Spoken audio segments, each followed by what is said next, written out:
Hello, family and strangers alike, and welcome to Quests and Chaos. I'm your GM, Cal, and tonight we're playing Embers of Humanity, a role-playing game about what comes next.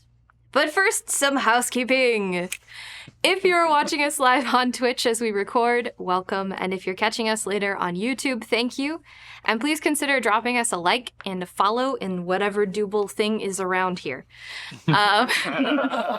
If you want to stay up to date on upcoming live streams and other video releases and help us reach new audiences, consider following us on the various socials and leave a comment or share our posts with a friend. You can also join our Discord to chat and get pings whenever we go live, like we are now. Yay! As we mentioned before, tonight we're playing Embers of Humanity, a hope-filled game about the end of the world. This game was created by Memories of Sunshine, which is the writing team of John Hedge and Brian Ashford, and the beautiful cover art by Colin Richards.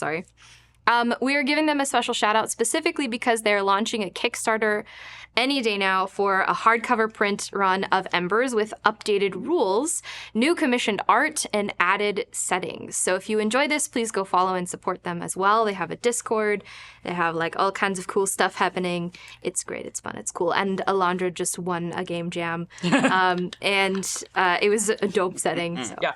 Nice. Yeah, they're very fun. We'll make sure to link to their stuff in our Discord so that you can find it. We're playing with the 1.0 quick start rules, but I have gotten to see a sneak peek of the new upcoming stuff. The Kickstarter was supposed to be up before we played this, and it just didn't happen because they're commissioning so much cool art that it's taking extra time. Because live humans making art takes time. Yeah. But yes, go follow them, and especially if you like what we do here, go check out them doing it better over there.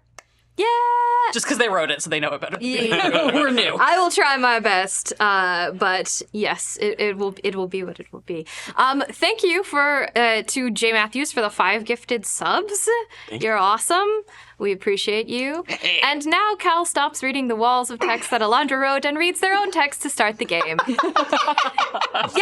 Okay. Cool. So a little more flavor for Embers of Humanity. The old world is gone. Civilization has collapsed, and humanity has nearly vanished. Only a few survivors are left, scratching out a meager existence off the ruins of society. Embers of Humanity is a game about regular people living through the end of the world. The flavor of this is dilapidated buildings overgrown with foliage and roads that are no longer maintained. The government? What's that? Who's she? Embers uses a D100 system wherein the players roll 2 10-sided dice and read 1 as the units and 1 as the tens. They have skills. If they roll over their skills, they fail. If they roll at or under their skills, they succeed. Some important mechanics in the system are luck and empathy. And I was not turned to that page in my PDF, so please hold. I don't know what page it's For anyone who's hearing this and goes, this game system sounds kind of familiar, this is very much inspired by basic role-playing, which is the Chaosium system that things like Call of Cthulhu are based on. Thank you. So luck is whenever something should be determined not by the survivor's abilities, but by chance. The GM can call for a luck roll. The players all have a stat that is luck, so they will roll, and in the same way as any other stat, if they meet the number that they need to, they succeed, etc. Whenever a player has so this is empathy. Whenever a player has a tough choice to make in a game and isn't sure how they would like their survivor to react, they can opt to roll against their empathy skill. When they call for an empathy roll, the GM does not call for empathy rolls, so feel free to roll at your own risk. The player should explicitly set the terms for the roll and what their survivor will do on a success or a fail. Empathy, the stat, shows how willing someone is to help others or act in the interest of humanity in general. So high empathy people will act in the best interests of their own humanity and the humanity of others. Low empathy people will do the opposite. Okay, I know I'm talking a lot. Last thing, bits. Bits work a little bit differently in this game. Players can use a bit to buy a monologue for another character. This can spotlight a character's thoughts or approach to a situation, and can be used by a player who is not in the scene as well. So if you're in the scene, you can use it. If you're out of the scene, you can use it. But it is a chance to dig a little bit deeper into the humanity of the situation and zoom in on what is happening with a particular character. Okay, I think that's all the business, and I think we might be ready to get started with my flavor text. Okay. Are you ready? Let's do this. Cool, cool, cool. Tight. Wait, should we introduce ourselves? That's probably a good idea. Yeah. You already know me, I'm Cal, and I'm going to start to my left. Hello, my name is Alondra Halman, aka Lady Bedivere, and I live here. That cupboard. Yes. I'm Joseph. I've been here every once in a while. And you can listen to me on the Redacted Reports, which Ren can tell you more about. Sure. Hi, I'm Tiana Wren. I also live here much of the time. We fight for the Whisper Room when that isn't being James used. lives in the Whisper Room. I don't know how you're getting time in there. You know, I'm a little bit stronger than he is. Fight. Yeah, and I produce, edit, act, and do the stuff for the Redacted Reports. Dope. Hey everyone, I'm Grant, and I pop up quite a bit, just sprinkled throughout in so many shows. Okay, rad. Let's begin. It is hot in this late summer that feels like it's gone on longer than it should have. It's stuffy and uncomfortable in the small cabin of your commandeered pickup truck.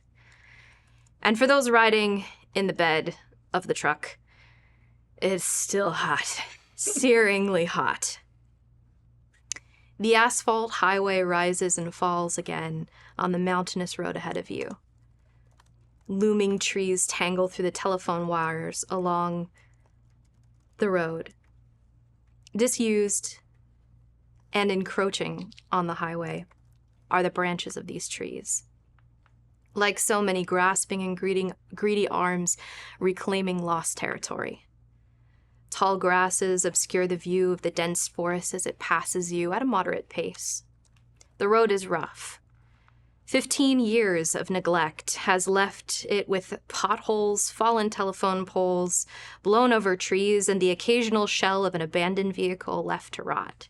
And these are just a few of the problems you've encountered on your road, on your journey to find a new home for your growing settlement. You drive quietly, as the road is dangerous and you don't want to attract much, past a large green sign, the third of its kind that you have seen today, and it reads, "Camping exit, 0.5 miles. A knock on the back window of the truck, and Jesse in the truck bed calls out over the low roar of the engine, just loud enough, not too loud to attract much attention. She says, "There, that's the one, take that exit." It was she who stumbled on what she called the perfect place to start again. A little while later, the sun, if you could see it through the canopy of the forest, is low in the sky. Tobias and Emerson have made a game of pointing out the wooden signs nearly hidden by the winding ivy choking the trunks of the trees that they're attached to, arbitrarily assigning points for how much of the sign is covered with moss and how many leaves they can spot on the ivy. Tobias is driving, so perhaps this is a little more dangerous than it should be, but gradually the road turns from asphalt to gravel. It narrows, and over the road, supported on two thick columns of wood, is a huge wooden sign You imagine this sign must have been very colorful in its day. Branching over the words is a rainbow. Faded, unfortunately. And the words say, Langeland Family Campground. You've arrived. There's a lot to do to establish yourselves, but you are one step closer to whatever safety one can have in times like these. For this first part of our game, we'll go around in whatever order we decide and learn a little bit more about your characters. We'll take each character and give them a scene. Feel free to involve other people in the scene, but we're going to talk about who our character is, their pronouns, their background, and what their job would be in this settlement, just to describe what you see as you are exploring in the first day or so. Langeland Family Campground is on a circle. There are small log cabins that have wood-burning stoves in them. Dotted around the campground. There is a moderately sized playground in the center. There are toilets, but they're defunct, mostly. And they don't smell too bad, which is nice. There's more to explore here and more to be discovered, but one thing that you have that you didn't have where you were before is a source of running water. You have a river that runs parallel to the main curve of the road and past the largest building. Before we get started, we have 2 bits to pass out. One from Duke Fleeg, thank you, Your Grace. So that will go generally. Decide who will hold on to it. And another from Waterbear79. Thank you so much. Thank you. We appreciate you. Okay, does anybody want to go first? Nels goes. It's I'm just Alondra. gonna volunteer. We all know I'm Sorry, always method gonna acting go right now. first. Yeah. So Alondra, tell us about your character. Georgia Marker had a wonderful career set out for herself in the hallowed halls of academia, and then the world ended. She didn't really have skills that translated to the end of the world. But one thing you get good at when you're a teacher is wrangling people who do not want to be there. She's very pragmatic and very realistic about everything, and a lot of what she does is honestly helping coordinate and delegate, because it's kind of like spreadsheets or building a syllabus, the things that she is good at. So I think as we're arriving here, like, that is her immediate go-to, is to just start looking around and kind of saying, all right, let's not put living quarters near those toilets until we've investigated what's going on over there.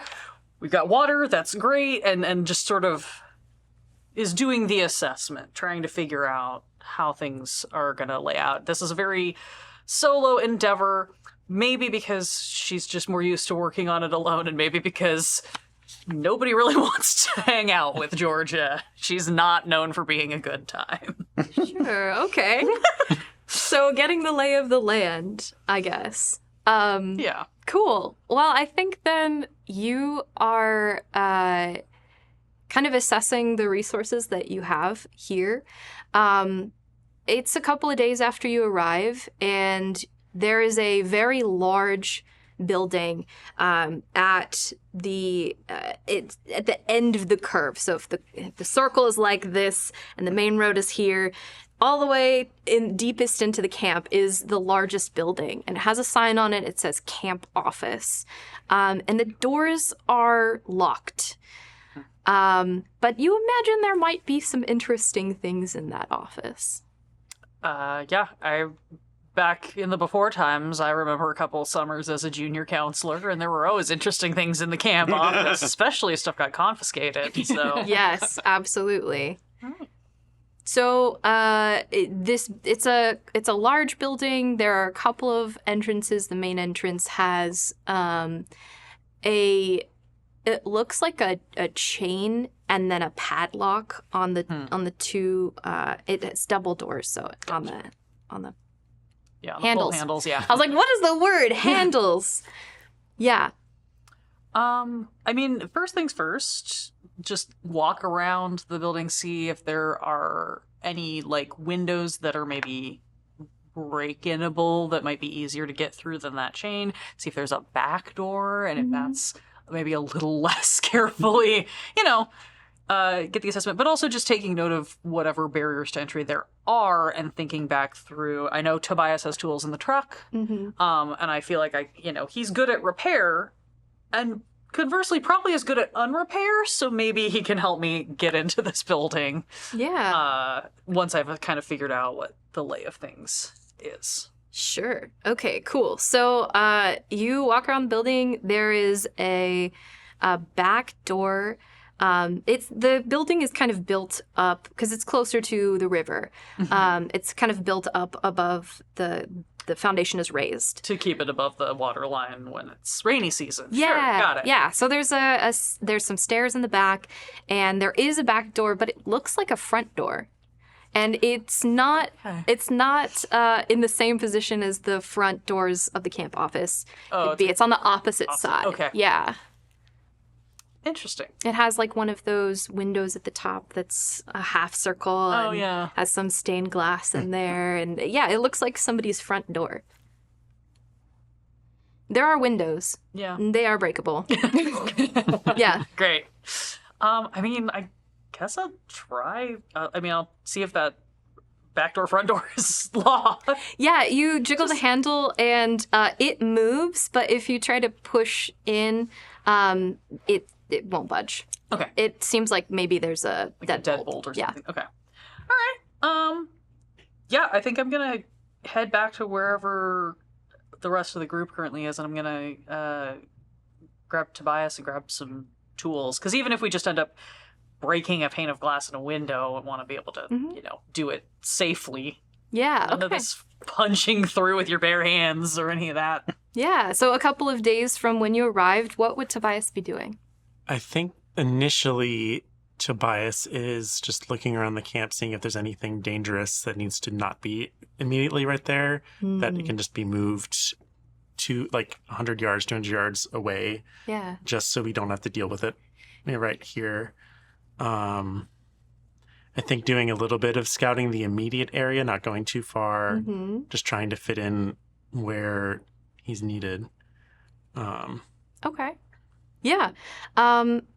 Great. So when you first arrived and drove through the camp, there was a kiosk at the front, and one of those barriers that goes up and down, that has been rammed through and is now on the ground. So I imagine you're probably maybe trying to fix that up or move it off the road so it's less of a hazard. And up comes your cousin.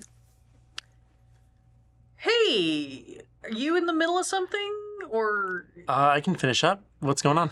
I went up to check the big building up the top of the circle, and it says the camp office. Oh, So, okay. bare minimum, pre-built shelter always helpful, but it's all locked up pretty good, which means there might be stuff left in there from whenever the last time this place got used before. Yeah. So, yeah, there's padlock and chains on the front door. There's a weird back door that's deadbolted, but if nothing else, I think we could probably pry a window open or something. Let me grab my tools and I can see if I have anything. Yeah. Yeah. No huge rush, but I figured the sooner we can get in, the sooner we can figure out what's useful in there. Yeah. I'd love if there's a functioning first aid kit with anything that hasn't expired or, a bottle Yeah, of well, I'm sure it's vodka. expired, but it'd still be useful, I guess. Gauze doesn't really expire unless the packaging breaks. Yeah. Vodka doesn't go bad, right? No. So you're grabbing your tools out of your truck. Yes. Awesome. You grab your tools, you head over to the camp office. What's the strategy? You see the same things that Georgia does. Yeah, I'll see if I have anything that I could try to lock pick it with, or if I don't have that, like something to break the chains. Okay. Bolt cutters. Bolt cutter. Bolt cutters. You'd probably. I feel like you'd have bolt cutters. You could cut the bolt. But if you want to preserve the lock for some reason, or the chain, Yeah, I'd maybe at least what are you feeling? try to see if I can get the lock open. If that doesn't work, then I'll just break the chains off. Okay. I don't know what. I feel like that would be dexterity. Sure. I'll take dexterity. Okay. First roll. Okay. So the D100. That is a 1. You're so good at picking locks, Okay. Tobias. I did not remember If you look at that. it was basically unlocked. You just kind of had to pull it apart. Oh, And you it's do. just fake locked. Yeah. They didn't even snap it shut. It just twisted. Yeah. For whatever reason. My bad. I mean, most people will see that and be like, well, I can't get in there. It worked on me. I feel a little dumb now, but thanks. Yeah, and it is fake locked. And it kind of just falls off, and you're able to pull the chain off and get into this camp office. That's great. Hey, and now we've got some cool chains, if Yeah. nothing else. Those will come in handy. Mm-hmm. Yeah, absolutely. Yeah, you can go inside and check it out. Okay, you push open the door. You see a desk with various papers strewn about. There are faded posters on the wall that advertise different camp activities like archery and tubing and all kinds of stuff. Horseshoes. There it seems to be like a place behind the desk where they stored all of the camp equipment. And there are like a couple of things left over. There's maybe like a couple of horseshoes, some what is that? Lawn ball. What's that called? Bocce ball. Oh, yeah. That kind of thing. And yeah, looking over the area, why don't you give me what do you think? Spot hidden? Spot hidden or- is in the new edition. Spot hidden is search. It is just the generic Yeah. looking for things. Are you looking for something specific? Vodka, obviously. Vodka? Yeah, I was saying confiscated alcohol from the campers. I mean, I think I would be. I think I'd be looking for possibly a first aid kit because there might still be, tweezers, gauze, things that would still be usable and useful in there. Mm-hmm. And I might be looking for other, like, tools and gear. Like, I know we're near a river, so maybe looking around and seeing, like, is there a room or a shed here or a closet here that, like, has, like, paddles or kayaks or life jackets, like, things like that would be extremely Yeah. beneficial to have if we're near water. Yeah. Give me a search. Uh-oh. So that's a 5. Oh, not uh-oh. We're just burning all these. we're just going Wonder down. Twins. About what We I'm are doing so almost efficient, later. you guys. Oh, you're nervous. What do you think? I think I am. Yeah. Nice. Yeah, Your okay. rolls are universally pretty bad. I love that. Talk's gonna run out pretty quick. Yeah, I was gonna say, wow. Yeah, there's you didn't see it before, but there's a door behind the desk toward the back wall. And above the door, it says equipment room. And you open the door to that room. It is not locked. And there are life vests. There are fishing poles. There are 2 fishing poles. Amazing. And yeah, I'll give you a kayak and a paddle. Why I not? just think it's funny. So Something interesting. You do find like a first aid kit, but something that is interesting about this room is it seems like you know what stuff from the before times looks like. Yeah. This looks like after times. Like somebody kept up the first aid kit with stuff that they found or foraged. It seems like somebody was living here for quite a while after the collapse. okay. The kayak is well maintained, but it is old. The life vests are they're the foam ones, so they're kind of crumbly. Degraded. Yeah. They would maybe still work. They could be used to hold a net for some fishing or something, more so that I would put them on a person, I think. Yeah. The other thing that you find when you're in there, hanging on the wall, is this really battered book. And as you open it, you see people's names and little notes next to the names of equipment that they've borrowed. And there are dates, and then the dates suddenly just stop being there. Instead of dates, there are question marks or today or who the fuck knows. Okay. Yeah. But but names and equipment do continue after the date's going. Okay. Prior to the dates, you notice two names that recur consistently. Okay. Eleanor and Sarah. Okay.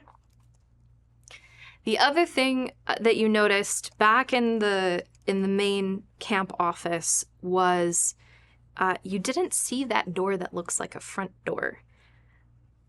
And on the opposite end of the camp office is another door. Opposite from the storeroom. Yeah. I mean, I'm gonna go check that door also. That one's locked. Is it though? I don't know, Tobias, are you just standing there in the doorway watching Georgia kind of rummage through this? Probably put the chain with some of my stuff, and then maybe I'm coming back up now. Yeah. So you come back and you're standing at the double doors as you see Georgia walk out of the storeroom door and notice this other door. I want to... Georgia, again, ever practical, is gonna, like, 1 foot in front of the other, kind of measure the distance of the room. And see if it feels like it is shorter than when I walked the perimeter before. Okay. I'm trying to... Yeah. I probably have had some experience with the weird, and I'm trying to figure out if this is the weird or if this is just there's two parts to this building. Yeah. Very quickly you figure out it's just there's two parts to this building. Yeah. That's much better. But yeah, you probably walk up and see me doing this, and you have probably seen me do this many times before as just like a measuring system. Yeah. I back half of this building's something else. Oh, interesting. I mean, maybe it looks like people have been here since. I don't know. Since the collapse. Yeah, I don't know how recently. I mean, time. Yeah. Who knows? But I wonder if there's like a living quarters or something set up back there. Because sometimes in these campgrounds they would have like a space for like the owners or the managers to stay for the season. So I wonder if it's that. Could be. Or, you know, maybe we open it up and just find every supply we could possibly ever need. Yeah. Let's hope. Does the interior door, does that seem like it is also dead bolted? No. Okay. That one's like, just like the handle little flippy thing. Mm-hmm. I don't know what to call it. But the sort that do you have a screwdriver? You Yes. just take the knob off. Yeah, I can do that. Yeah. That seems like it's gonna be the least damaging. I don't really feel like kicking in a door. Yeah. That seems aggressive. Yeah. Cool. You take the handle off. The handle's off, and you hear it thunk on the opposite side. Just reach And in it's like a soft push. thunk. Reach into the thing, like pull the trigger, and then just pop the door. Yeah, you pull it open and get a waft of dust just like straight in your face. Okay, well. And it smells, it doesn't smell bad, but it definitely smells musty. Stagnant. Mm-hmm. Yeah. You open it up and you see a living room. Oh. And you see that door Okay. that you saw on the outside. It looks like a front door. And you are right. This is the living quarters of whomever was here before. Just, I think, on principle, a quiet sort of just, hello? Anybody, anything? If you're a human, please identify yourself, and if you're an animal, please don't be startled because we're coming in. Yeah, you're talking into the space, and it's dead. The sound is dead in here. I guess we should go check it out, see what's in here. Yeah. You walk inside. There's a kitchenette and a living room, very cozy. A small love seat and a chair. It looks well decorated. There is a door past the kitchenette. You assume probably to the bedroom. And on the walls there are pictures. Pictures of family, you would assume. Two women standing next to each other, both in wedding dresses, smiling. You see those women all over these pictures, and you see kind of the progression of their life. That picture looks, the wedding picture looks to be much older, like maybe when you guys were kids. Okay. And you see a life progress, and the last kind of moment that you see, or I guess the most recent one, is those same two women, older than you are now, maybe in their 60s. Are there any books in here? I'm gonna look for, like, specifically I'm gonna kind of look for, like, the kind of ratty paperbacks that you wouldn't feel bad doing this to, and I'm gonna pull a couple out and, like, flip open front covers and see if they put their names Sure. in them. Yeah. Okay, cool. Because, like, I am suspecting, based on what I saw before, I think that this might be Eleanor and Sarah, who were here all the time. And I'm just looking for anything that might help me confirm that, or if there's, like, a photo album where I might be able to, like, slide a photo out and look at the back, see what's Let's do a written on the search. back. See how you do. It's not that hard, but... There we go. That's the 100. Oh no. I just saw the double odds and I was like, Yeah, real good or real bad? You pick up a book, and it is on Greek mythology. And it's the title of the book is Great Goddesses.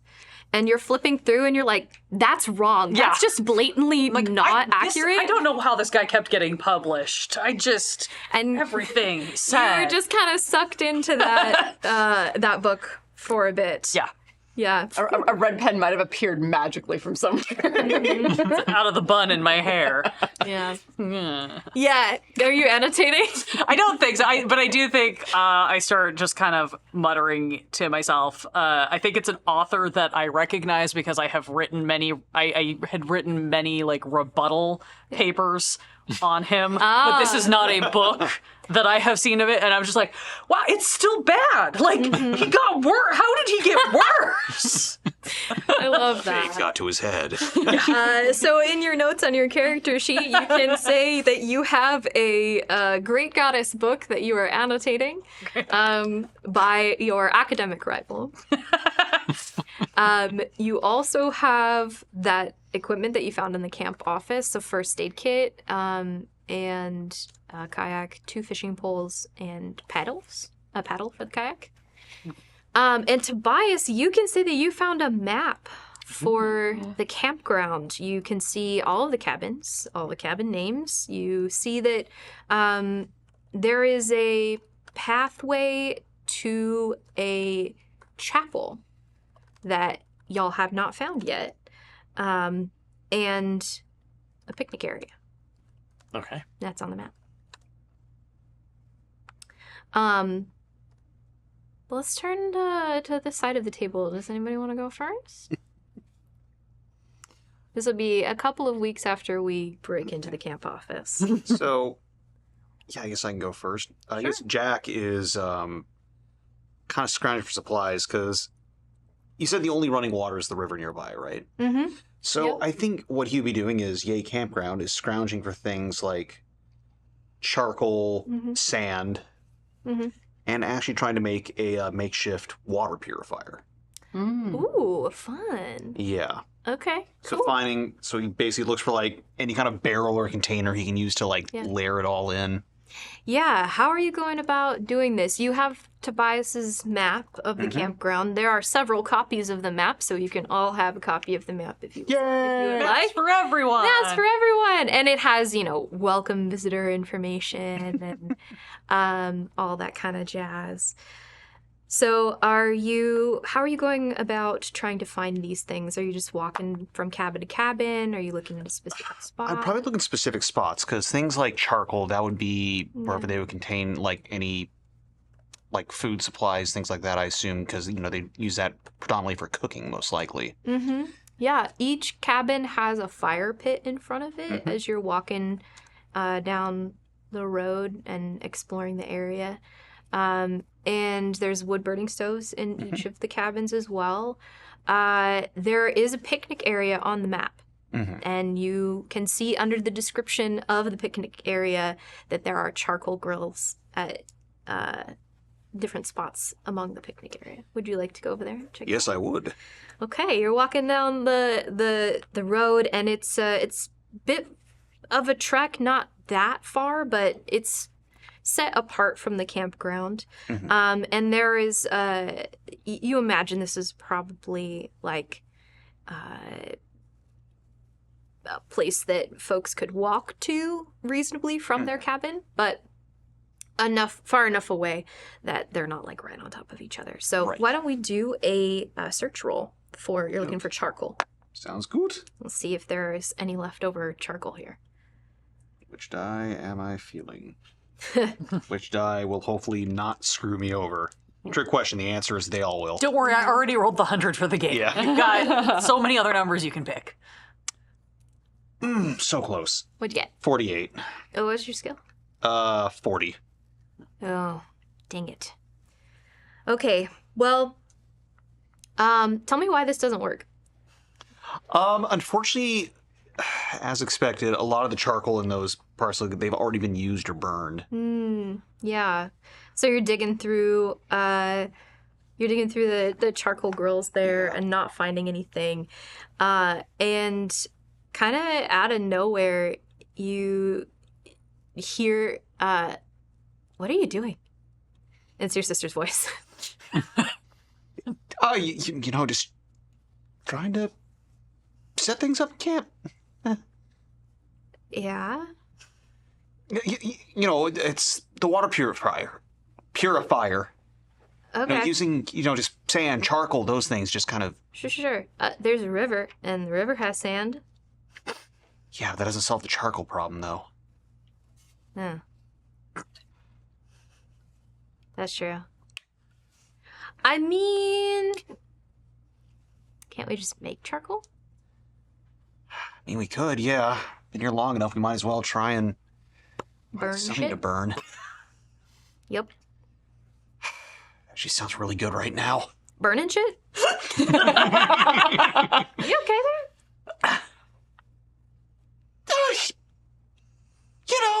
It's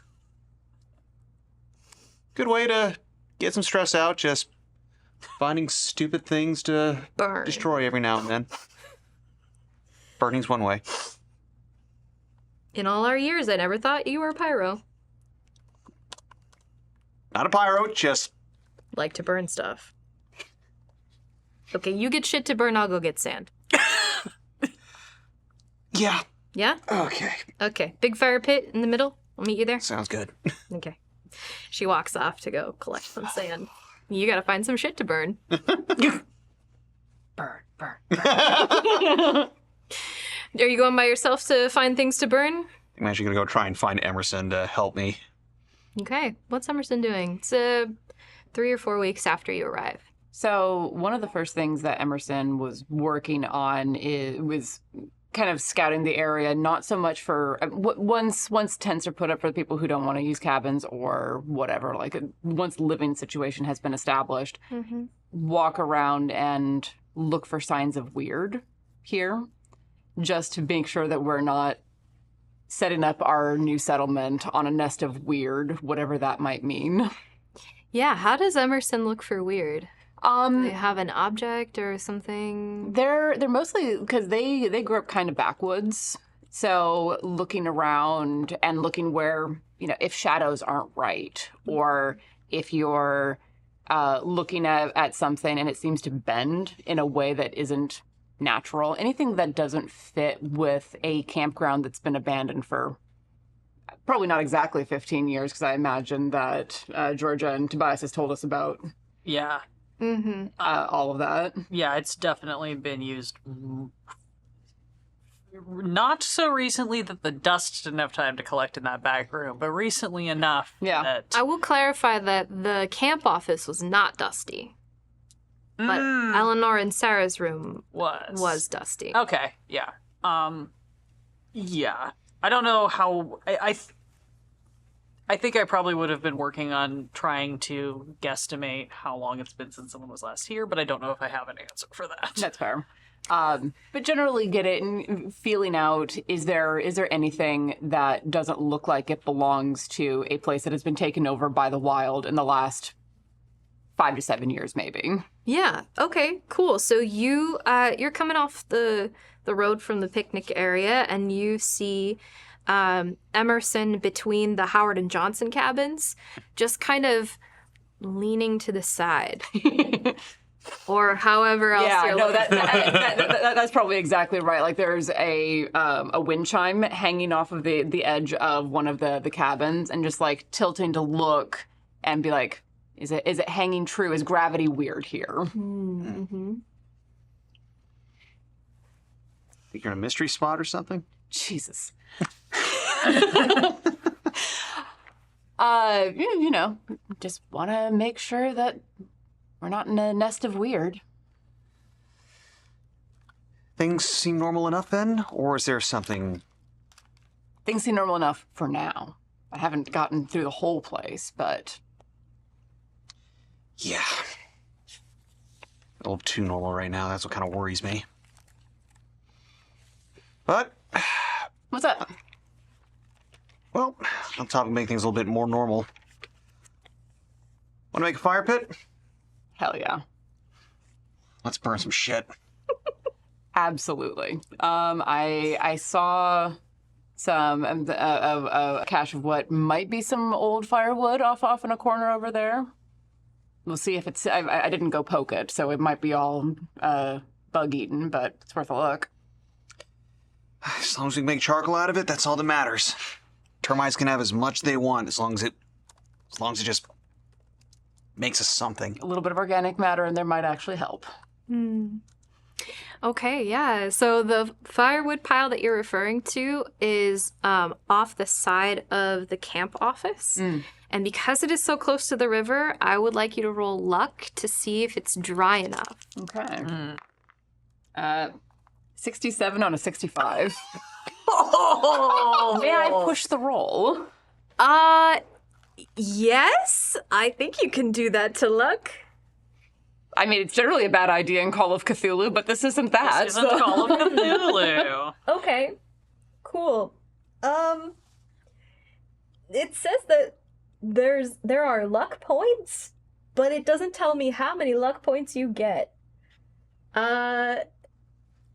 It sounds like it's just whenever you roll, your luck number decreases. I just don't know by how much. It's just if you spend it. It's same mechanic as it's standard luck mechanics of you can spend luck to make up the difference in a roll. Gotcha. If you want to. Okay. I think the only rolls you cannot push are combat rolls. Okay.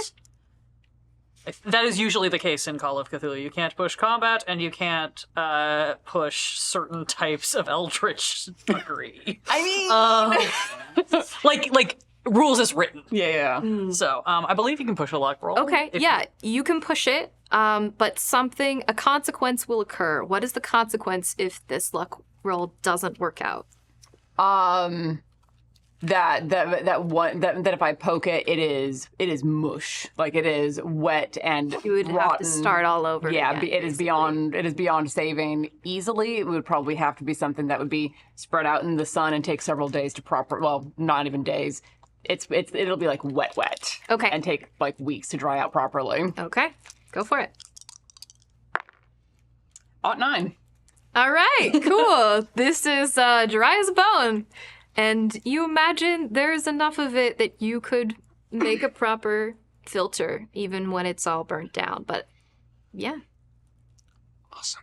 Yeah. See if I can find one of those like carrying strap things then that you sometimes get for firewood, like a long piece of canvas with handles on it to carry some over to the fire pit. Yeah, I think with the 9, they're tacked to the wall. Amazing. I'll toss one at Jack. Whoa! Good catch. And there is on your map I should have drawn you guys a map. I'll let you look at the map that I have at break. But there is a large fire pit that is in front of the camp office with log benches around the fire pit. So yeah, you can get to burning and build a water filter. But I will have you roll something for building a water filter. Oh, goody. Construction? Yeah, is that one of your skills? Why, yes, it is. Is it one of your expert skills? Indeed, it is. Wow, why don't you roll construction for me? Sounds good. And what is tell me what it is and then what it's out of. My construction is 60 success. I just rolled a 40. Oh, very nice. Okay, you are successfully able to build a water filter. How do you build it? What does it look like? So how is it utilized? Basically get a giant, like one of those little giant drums, layer it with, just alternating layers of charcoal, sand, gravel. Yeah. With basically puncture a little hole in the bottom to make it like a makeshift faucet for it to come out of. And so, we just take buckets of river water and pour it in. It just filters through and gets all the nasties out. Yeah, I'll say each of the cabins has a spigot next to it, and you're able to cannibalize that spigot to use in your water filter. And y'all have filtered water now that you can drink, and you don't have to worry about finding it. Woo! You also have a river to bathe in, which is great, because you might be a little stinky. Okay, Tobias, what have you been doing the last month or so? 7:50 p.m. Thank you, Tobias. Yeah. let's Suddenly see. our electronics are Like, working they're and we're like, working now. fuck, it is the weird. Yeah. I think Tobias has been maintaining the truck a little bit, but because we're kind of in the middle of nowhere, I know I'm not going to be able to use it very much, just more in an emergency. Doing probably a little bit of scouting to see if there's any vehicles out there. Before the collapse, he was a auto mechanic. So he's familiar with enough of that to be able to repair stuff if needed. I think I'm just out scouting. I'm helping clean stuff up, just filling in wherever. Yeah. One of the as you're scouting around the campground, and you have more of an eye toward is this a spot where we will be hidden? Is it a spot where we'll be safe? And you realize that the big ass sign that says, "Hey everybody, this is a campground and there's resources here." And all of the tiny signs that you saw along the way here might be a problem. Especially if you're heading out toward the road again to see if you can spot any errant vehicles that you might be able to siphon gas from. You do notice that this is... Oh, yeah. And especially those signs from the highway. It's like a big neon sign pointing to any other survivors. This is a place that you might want to go. Yeah, I think maybe taking down some of the signs if I see them easily when I'm out there. And then I don't know what to do about the signs from the highway, because that seems like it'd be a ways off to get there. Yeah, there were a few in the way that, they kind of warn you what's upcoming, probably in the last, I don't know, maybe I'd say there's one at 10 miles, one at 5 miles, one at Sure. 1.5 miles, that kind of thing. All right. So I think that might be a project I am trying to work on. It's like, all right, I'll start with the ones close by and eventually go further and further out to try to take down some of those signs. And while I'm out there, if there's cars on the highway siphoning gas, store. Yeah. Are you by yourself or are you taking somebody with you? I think for initially probably by myself for the closer ones. And then once I'm getting more than a mile or two out, I think I would ask if someone wanted to come with me. So, Emerson, did you? Yeah, I'd probably go along with my shotgun because if we run into problems. Yeah. Okay, cool. What is the vibe like on this drive out? It's again a very hot, muggy summer maybe day. You're not sure. Time doesn't work the same way anymore. But it's really, really hot. We've been in this space for about a month at this point, right? Mm-hmm. Yeah, time is wiggly. You're not quite Yeah. sure how long you've been here, but you've been here a bit. Enough after that first day when you found out about Eleanor and Sarah and found a first aid kit and all of that. Yeah. Okay. I think Emerson at least is fairly chill. Like it's nice to be doing something where they're sitting. Mm-hmm. I think probably talking about just like random stuff. You're probably asking me questions about the before times. Yeah. About stuff. Yeah. Okay. Yeah. Let's do a search for signs as you go along. Both of us are. Yeah, both of you. Why not?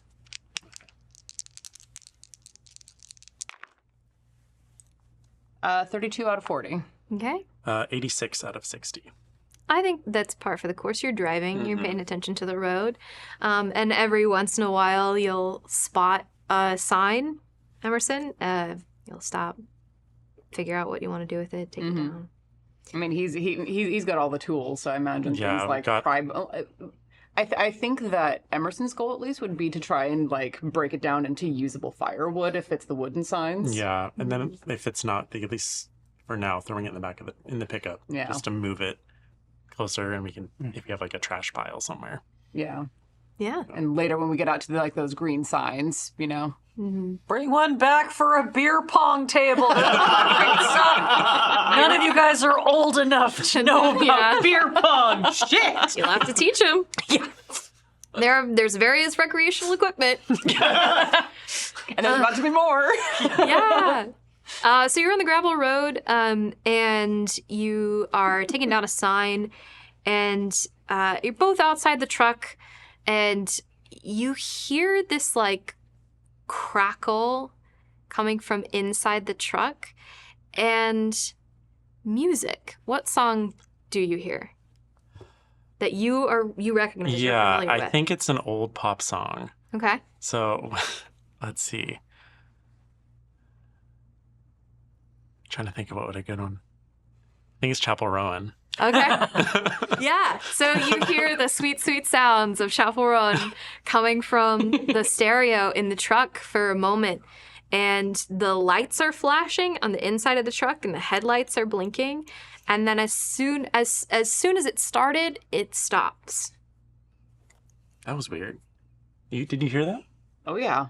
I mean, it's weird, right? Yeah, it's got to be, because I have the keys right here.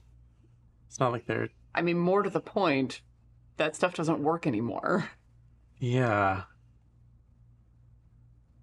Is this like... I'll look around the immediate area. Is there any other signs of weird? Yeah, I'm gonna join him in that. Mm-hmm. It's like Okay. Like, did we happen to park in a... in a nest. Yeah, a bubble or whatever they're calling it. I feel like that's a power roll. Let's see. 92 out of 75. Ah. 12... I have good power, but Yeah, I got a 12 out of 55. nice. Okay, cool. Yeah. So tell me what your looking around looks like and why you aren't able to sense anything, but you are.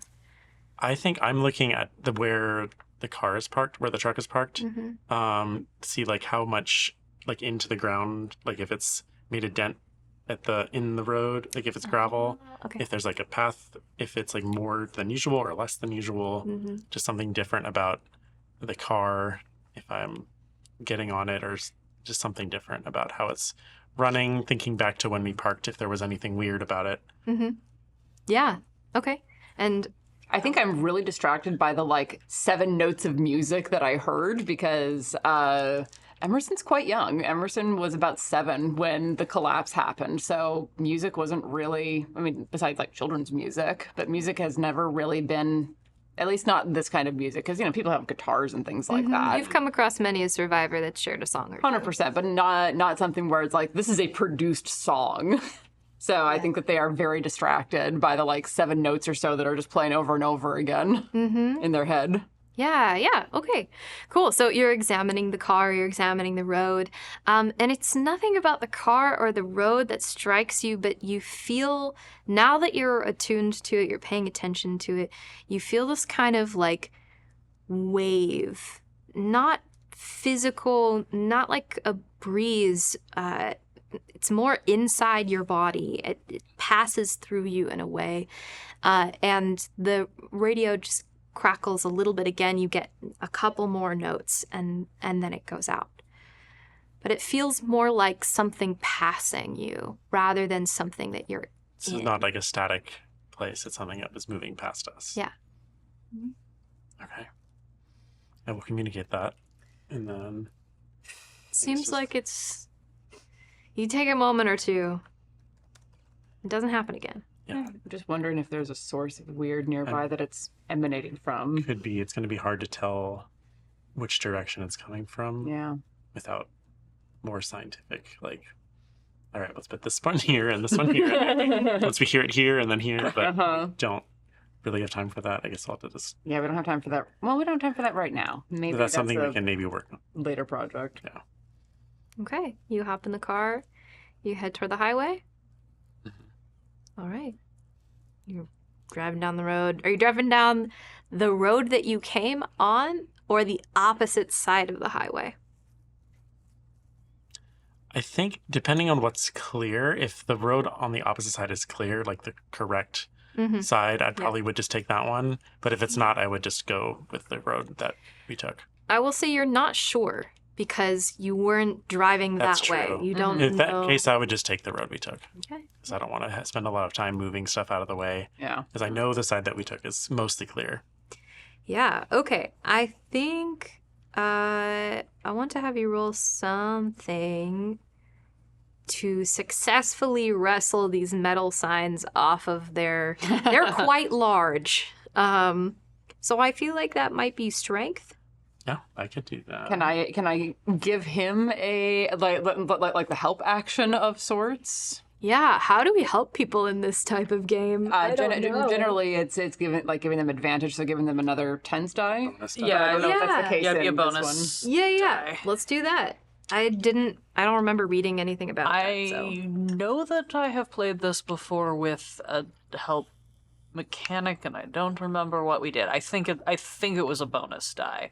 So for those of you who have never played a D100 system, a bonus die is when you roll the percentile twice and take the lower one. Let's Penalty, do it. you take the higher. All right. So the lower of the two, it would be a 53, which is lower than my 75 strength. Okay. Yeah, very I nice. am not a strong, but I have a 40 in strength, so I'm basically like helping with leverage or something, or helping support him while he's. I'm spotting. I mean, truly. Yeah. Very similar boat. You successfully wrest all 3 of the signs that you've passed on your way here. It takes a long time, like all day. You're gonna get back real late, but you have 3 ginormous signs, metal signs, as well as a collection of smaller ones. You're not sure if you got all of them, but maybe you did. Yeah, I mean, at least you did. the 3 big ones gone, and most of the ones that we saw, like, most people will not be able to find us. Someone that's determined will probably be able to find us. I mean, it would just follow smoke. Yeah. That's true. But yeah, I mean, and we can also see if you or Jack can repurpose the metal into something. Mm-hmm. And also like to try to siphon gas out of any of the cars, any cars we find. Okay. That's gonna take you into the evening. Like, it will be dark before you're back to the road that you need to be at. I think I would only do like enough to make sure I had enough gas to get back, and then make out one more time. Yeah. What is the gas gauge at about-ish? Give me a luck roll. Sorry. That's fine. We've established that Tobias has not great luck, so. But today it's 7 out of 25. So. Wow. I really hope Wow. that we don't get into combat because we're going. That's a hard success. Yeah. Yeah, your tank is full. Amazing. Like, I filled it up last time I came out. yeah, well, your tank is full and You're twinkling. not like full, and also you didn't have to siphon gas from any nearby vehicles, so you still have all of those resources. Hell yeah. There is a dilapidated, way out of commission truck at the campground, and you were able to siphon that and fill up from your journey there. But everything else on the highway, it's yours. Amazing. There we go. Okay, cool. And as you are speaking of that smoke, you see the curls, plumes of smoke from where you would assume your campground is. Yeah, and that's one of those things that I don't know of a good way to make that not be, short of like not having fires. But at that point, why have a settlement? Yeah, absolutely. And you head home, and all is well. And I guess we'll go with our last character here. Emerson, what are you doing in the first month or so? So once the majority of the physical needs are set, and how big is the group of people that we're here with? Is it just the 5 of us, including Jesse? Yep. Okay. And you do get the sense that this is a maybe too big for the 5 of you. But the intention is maybe to grow. Yeah. Or you have some skill gaps among you. A little bit. So I think that once the majority of the physical needs are taken care of, Emerson's goal is to start fixing up the chapel into a community space. A like general, it's going to get cold. It's going to start raining. Or does it rain or snow up here? Is it? We're kind of in the mountains, right? You're not sure. Weather is also weird here, so it could snow. You're not 100% certain. Yeah. But it hasn't rained, and it is still very hot. Well, we can't do much about the heat, but at some point it's going to get cold, maybe rain, hopefully rain. It'd be nice to repurpose some of that metal into rain catchers. But yeah, that's one of their goals, because they kind of keep that a little bit to themselves because it's not an immediate community need, but they're thinking ahead to when it will be a community need. Yeah, on your map you see the path to the chapel goes over the river and is on the other side of the river. Okay. And it's a pleasant day. It's midday. It's quite warm when you head over to the chapel. Outside, across from the chapel, is an amphitheater in the way that amphitheaters exist at campgrounds. Yeah. You have the stage, and then you have those same benches. Yeah. So there's that outside area, and on the opposite side is that chapel, and the chapel doors are dilapidated. They're open, but the building seems to be in good repair. Maybe a couple of holes in the roof, but nothing too bad. If it rained, it would probably get wet in here. Okay. But as you go into the chapel, you notice that a couple of things. you notice that the back wall is painted, or was painted, the paint's peeling, in that same 6-color rainbow. There are, on the sides of the chapel are different iconography from different religions. Nice. There's a cross. There's a bunch of stuff here that doesn't seem to point to one specific religion. And there's like a room off to the side of the chapel that you would assume would be like a private prayer room. But yeah, this is notably devoid of specific religious choices. Yeah. Yeah. Yeah, so I think that what they're working on, I mean, the first thing to do would be to patch those holes, and they will make sure to tell at least one other person that they're there, so that, if they fall off the roof. Who do you tell? I think they tell Jack. Okay. Okay. And, mention to him what, not exactly what they're doing as far as, like, making it a community space, but being like, it's another building that could be useful. And take us into that scene. What does that look like? I think that once Emerson gets the lay of the chapel and has walked it a little bit, getting like, I think that they have a little bit of a sense of like the holy, walking into the space that is clearly designed for meditation, for private thinking, for worship of whatever variety you so see fit. And while I have the priest background, they're a little unsure about, whether there is a big man in the sky, but they're open to whatever it might mean, if it means anything. So take the moment to like be in that sense of the holy, and then go find Jack to let them know that there is where would I find Jack? Ooh, good question. You probably see me trying to finagle with some of those metal beams that we have left over from the signs, trying to set up something that would kind of almost be kind of like something to make it harder for intruders to get in. Oh. Basically, like setting up those old signs with the beams to basically make it so it's just they're basically like barricades. Yeah, barricades. Yeah, I think you're probably working with Tobias on that barrier at the front, because the camp, there's one road in and out of this camp, which is really nice, and it's quite narrow, so it is a single lane road. So I imagine you two are working together with some of those extra materials at the front of camp. Right. You got it. Yep, just right there. Can I get a repair roll from somebody? Just for fun. We're rolling for fun here. It's a 46 out of 60. I also got a 46 out of 60. Hey! That's crazy.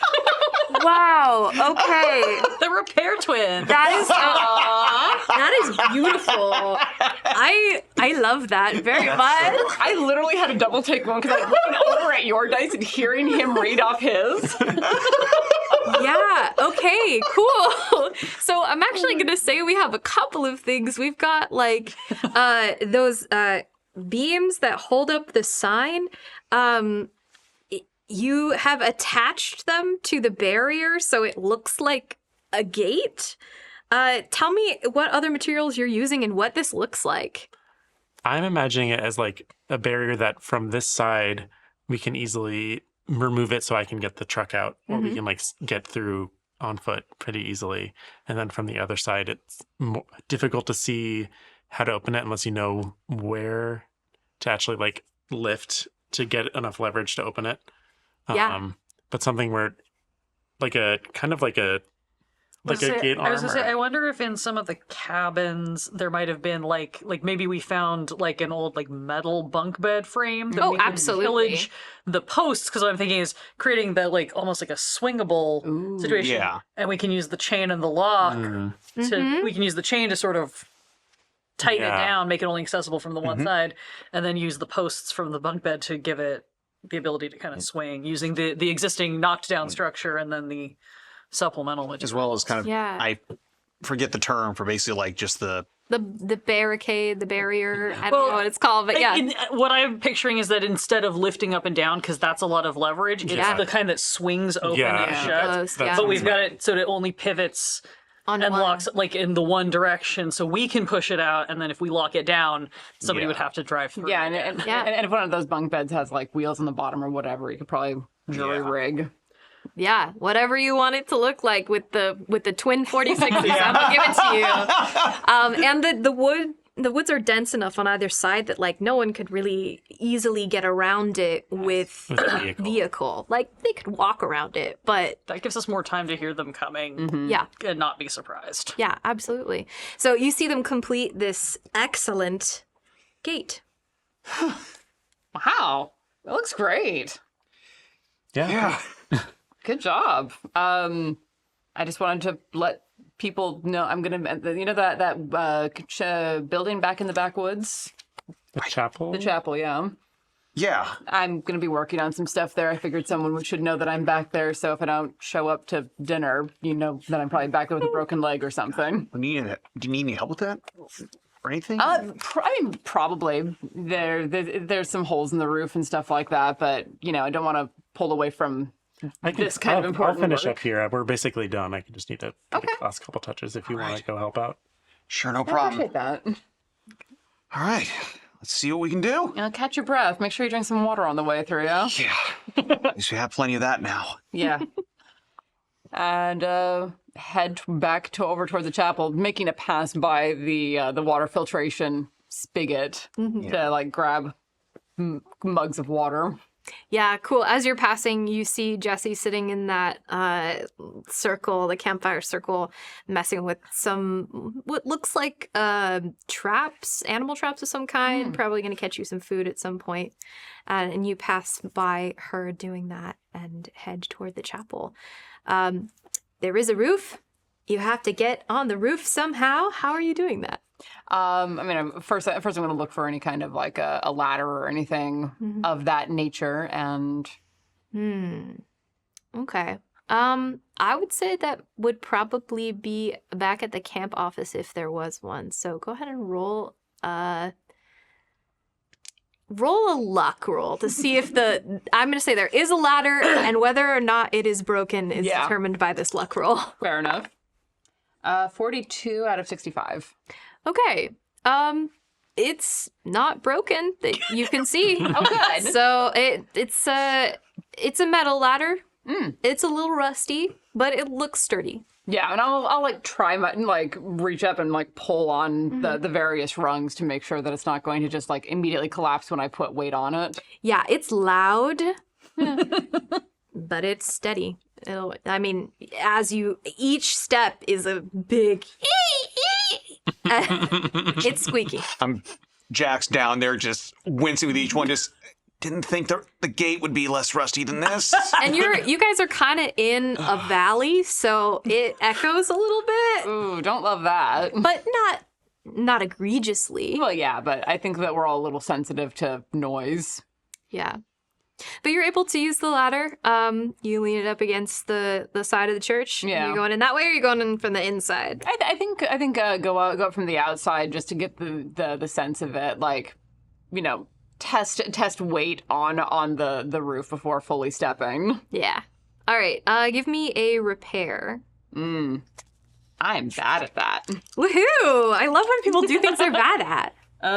26 out of 20. Oh, so close. Do you want to push that?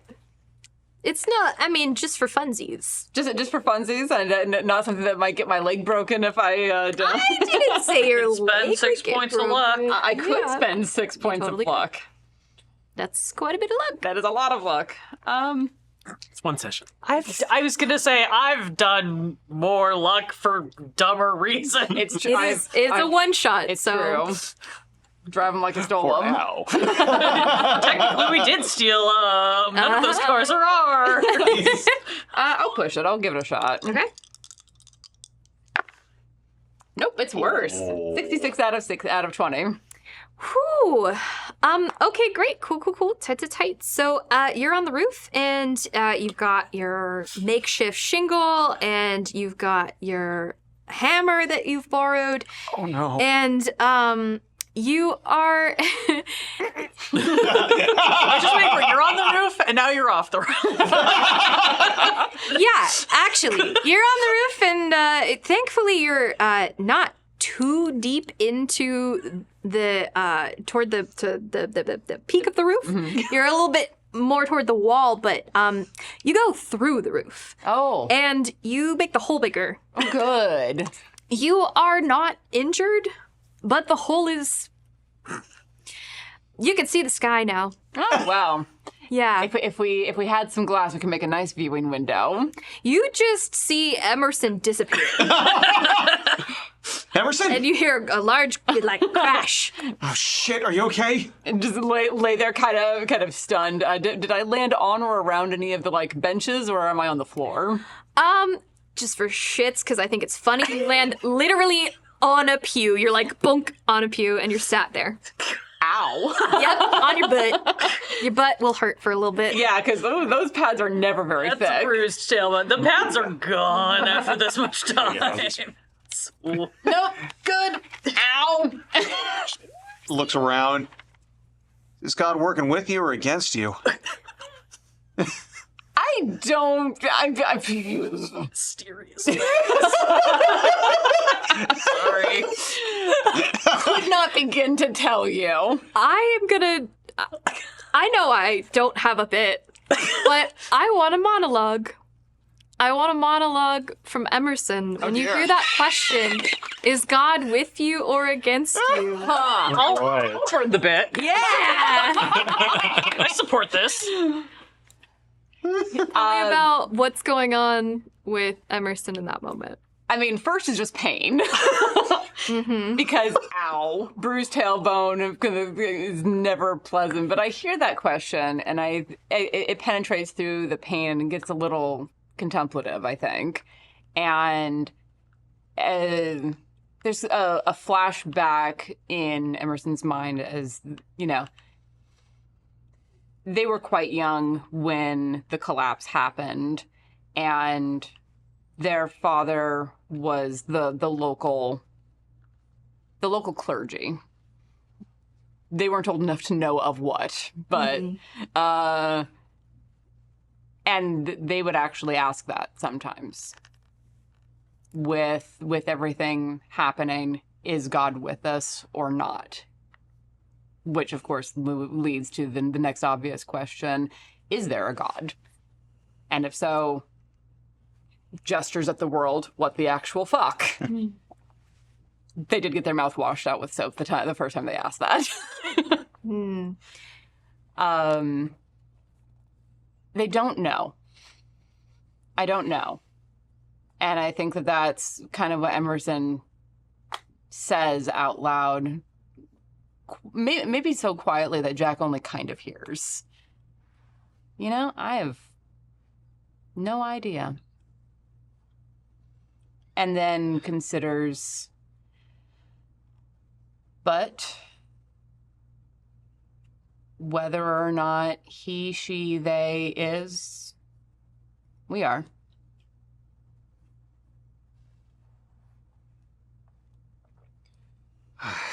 With us, with each other, whatever that means. Got me right there. Hold on, I'm coming down. Get up and just ow! kind of stretch that out.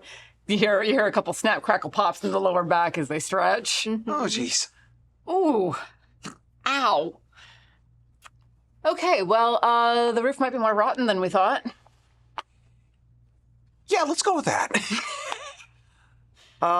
Maybe I should take the roof next time. I mean, you might land better than I did.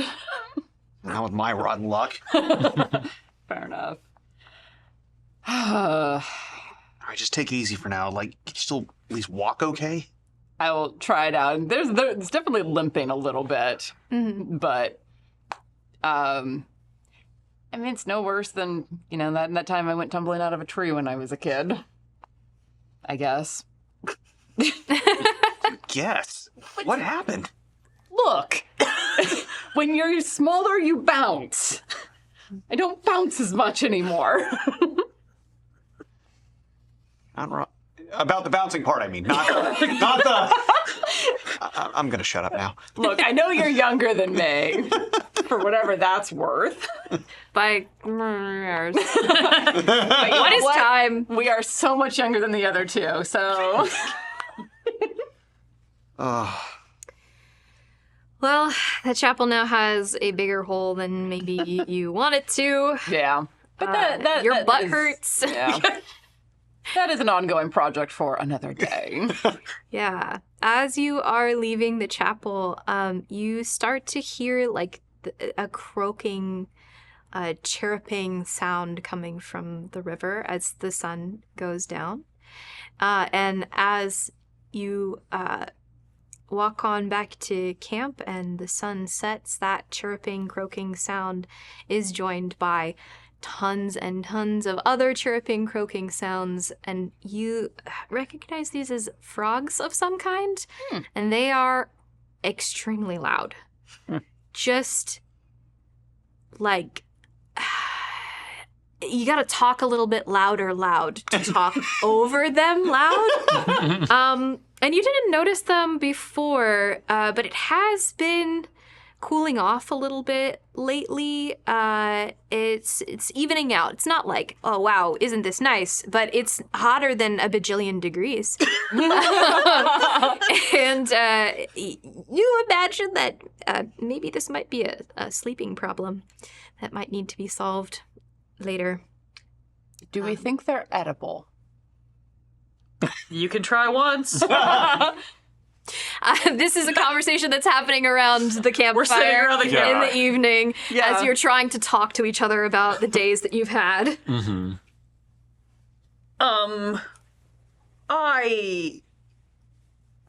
Has anybody found, sometimes camps have like crafting supplies. Has anybody found like, I don't know, Play-Doh or something that we might be able to use to make earplugs out of? Is there a candle that we can steal the wax from? Was there any gauze or cotton balls in the medical supplies? There's some cotton balls in the med kit. We could try. I didn't know. Those are some horny frogs. They're so loud. Oh wait, what about the life jackets? The Oh, yeah. material in them. That's not a bad idea. You said it was kind of crumbly though, wasn't it?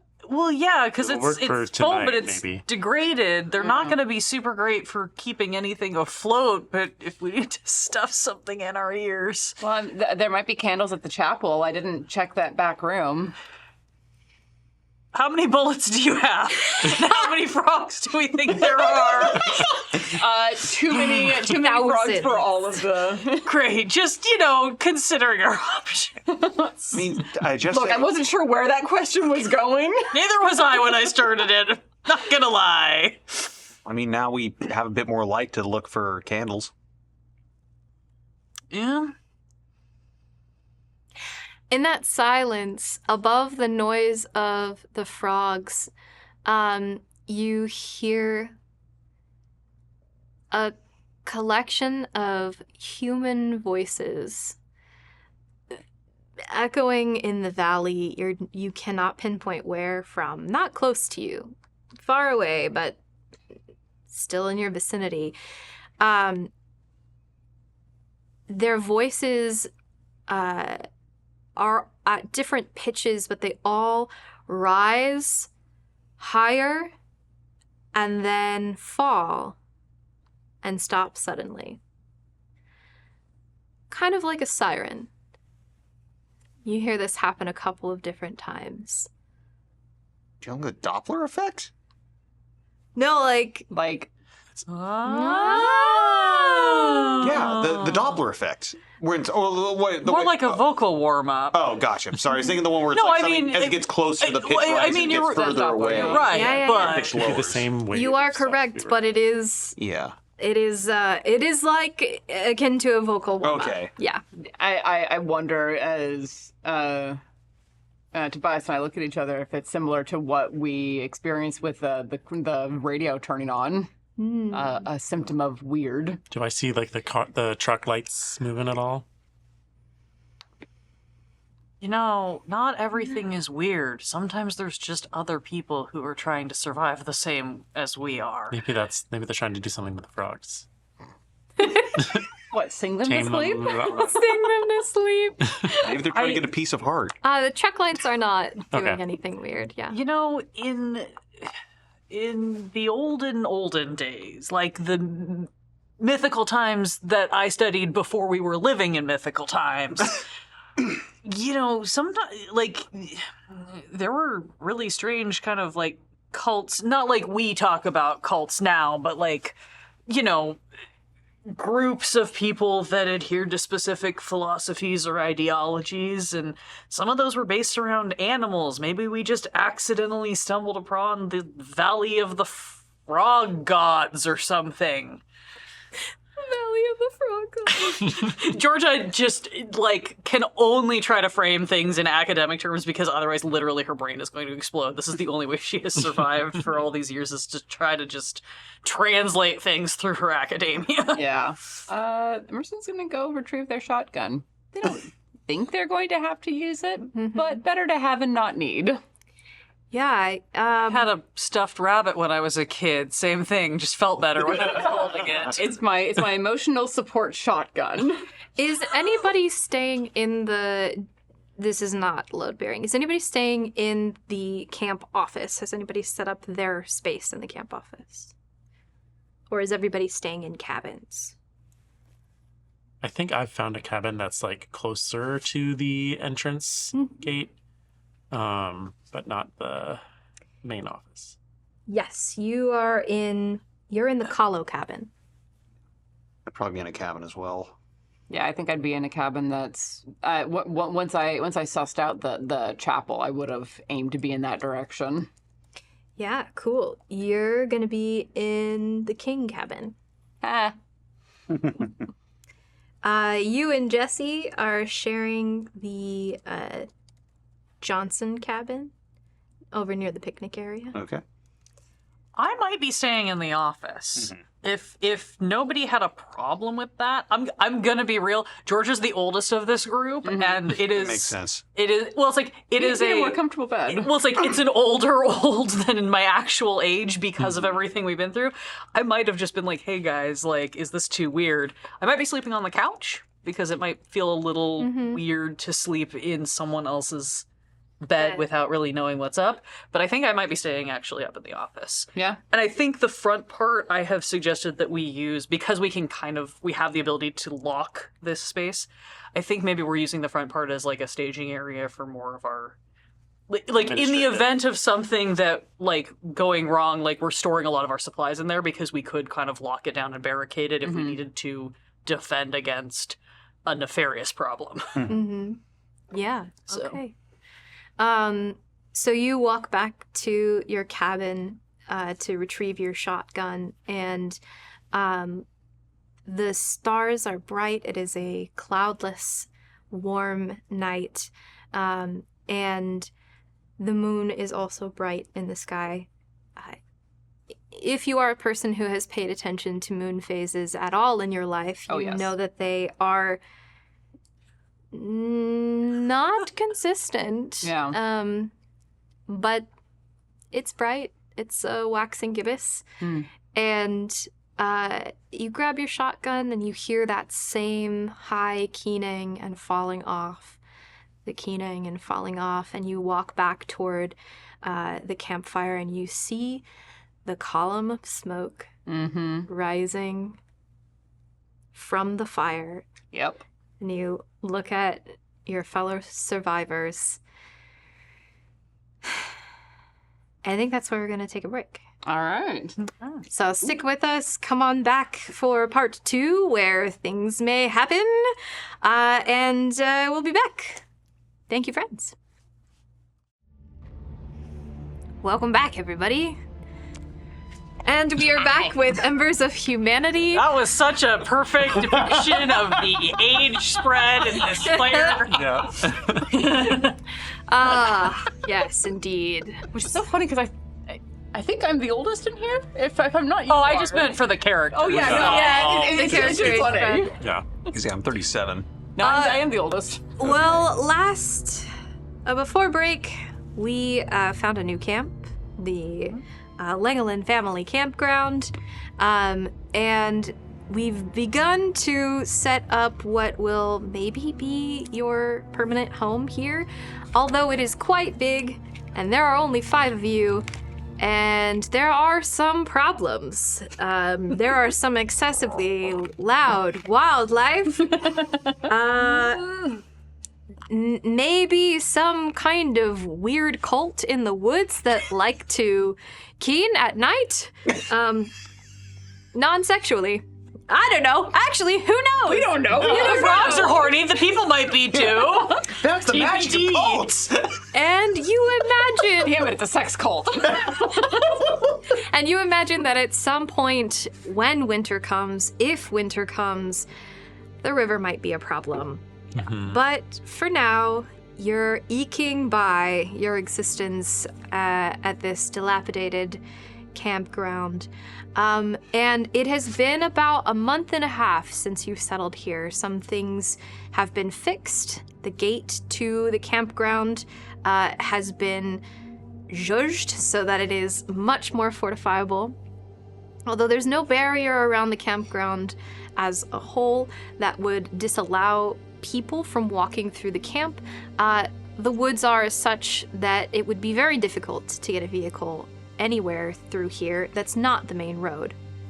An attempt was made to fix the crumbling roof of the chapel, but in that attempt, the sky was opened and lo, falling from the sky came an injured priest. Thankfully, it's summer. That might not be a problem for now. For now, it's going to be. But on the more positive note, one of the larger issues, which is how freaking obvious this campground is, has been taken care of by Tobias and Emerson.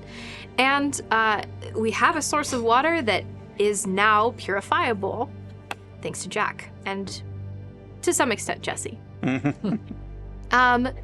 the sun rises on a particularly mild day. You were serenaded all night by loud croaking frogs, and occasionally that same siren noise, but added to the noise have been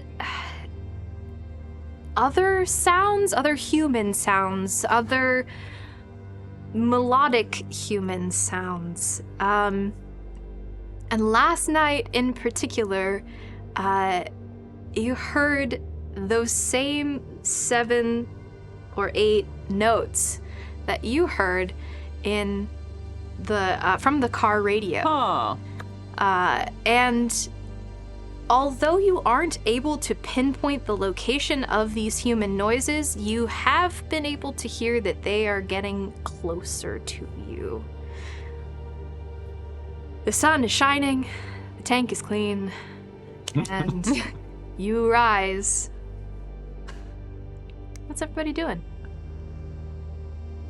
Jack is just dead-eyed, like staring at the ceiling. We're so just- tired. Just sits there for a moment and just, Yeah. do us a favor. See if one of those frogs are prancing and shut them the fuck up.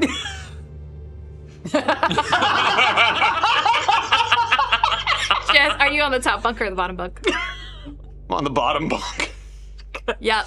Jesse's arm just like flops down. I'm not a frog whisperer. First time for everything.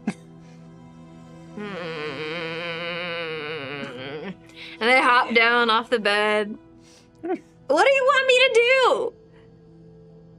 I don't know. Just Abracadabra. No more frogs.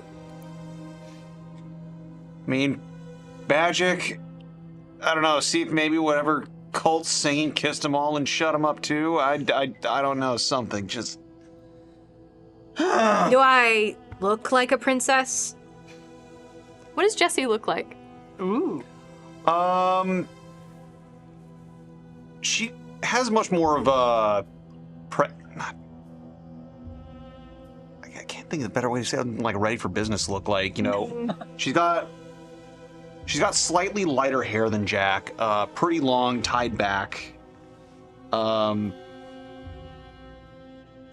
She's very she has something that it's kind of hard to describe her other than like simultaneously like clearly she will mess around with you but also stern at the same time. Like she'll give shit but she won't take shit.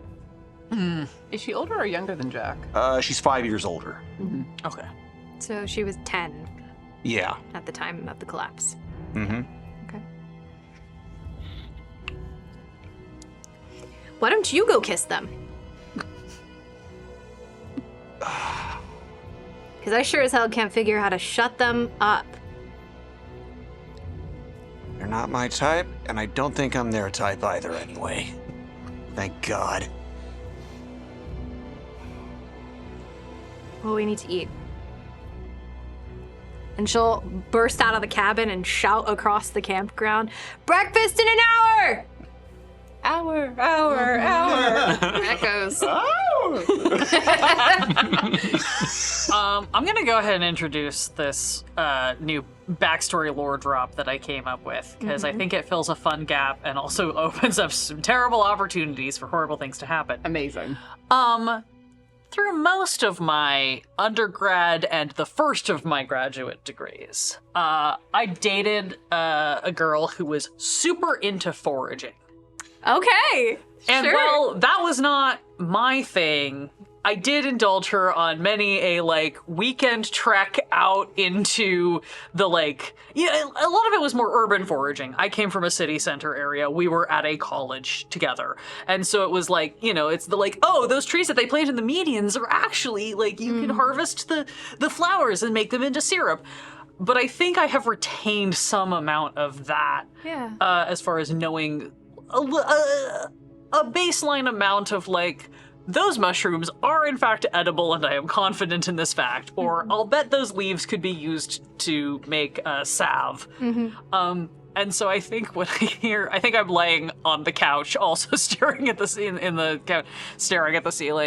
and I hear Jessie yell and I'm just like, oh, okay. And that prompts me to roll myself out of bed and get up and go start rummaging through the forest. I've probably identified certain things that I know are edible, but maybe go a little bit down toward the river, see what I can find, and also, I don't know, see if there's any sort of amazing, this tree is a natural frog repellent.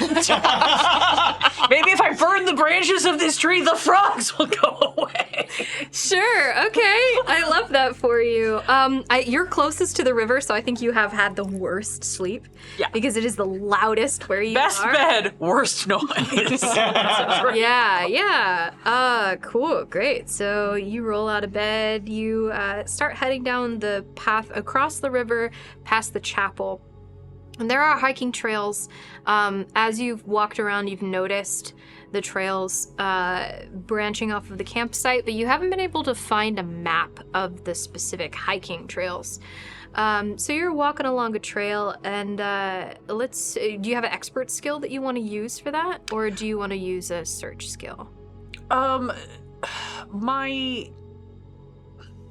I think this might be a search skill. I will pitch you what I would look for, and you can tell me. My expert skills are research for my teaching background, and I have taken foraging from my very nature goddess girlfriend that I had for so many years. Yeah. But I think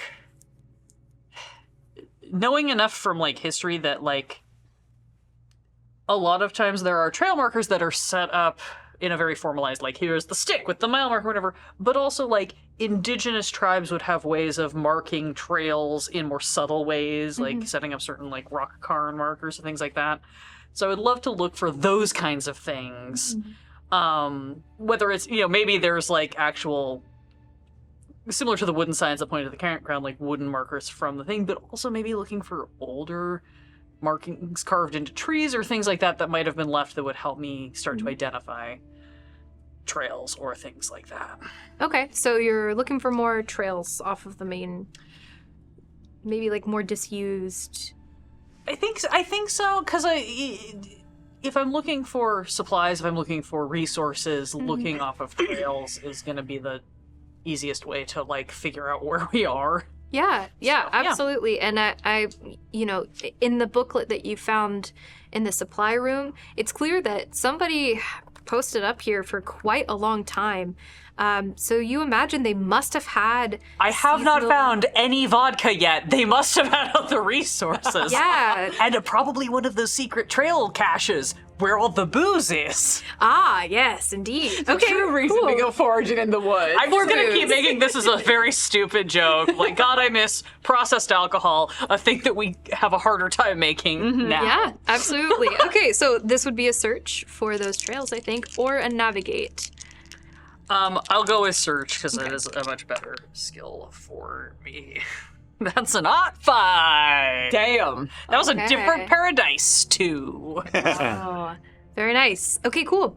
Yeah, you're walking along the trail that leads away from the amphitheater and the church. And I'll give you a couple of things. As you are walking, there is that long-standing gravel path that is preventing a lot of the undergrowth from covering it.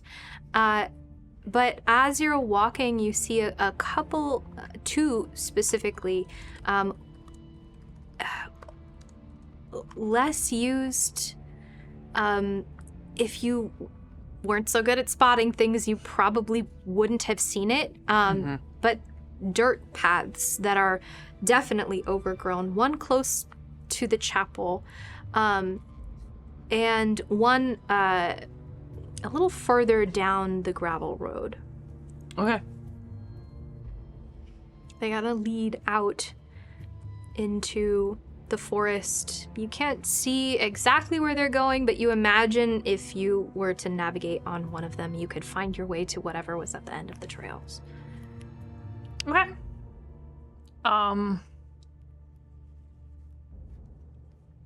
Can I tell, and maybe I can't, does one of them look less overgrown, like more recently? I'm assuming that both of them are probably somewhat overgrown or hidden, but knowing that people have used this campground in more recent memory, can I identify if one side or the other looks more recently? Yeah. So the overgrowth on the trail that is farther away from you, it's a little bit easier to see. It's not.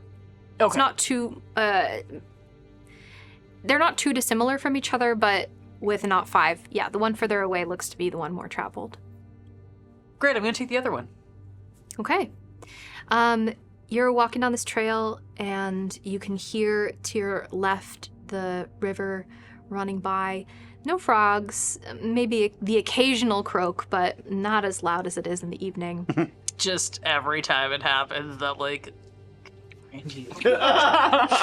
Yeah. And as you're walking, these beautiful tall trees surrounding you, they begin to thin out the further away from the main gravel road you get, until you come into a clearing. The sun is shining bright. It's not as deadly hot as it has been, and the clearing is has a bed of grass, the occasional wildflower, and several grave markers, 2 of which are at the far end and above them is some kind of structure with detritus on it, like paraphernalia, human paraphernalia. Yes. You can't quite see what it is from where you are. Okay. I have a pretty strong hunch. I'm gonna carefully make my way over to that side of things, where the double markers are and where this sort of creche has been created. Yeah. As you approach, you feel the stillness in this space. Not stifling, not heavy, but present. This, if ever in your study of gods you ever felt something was sacred, this is sacred. Sure.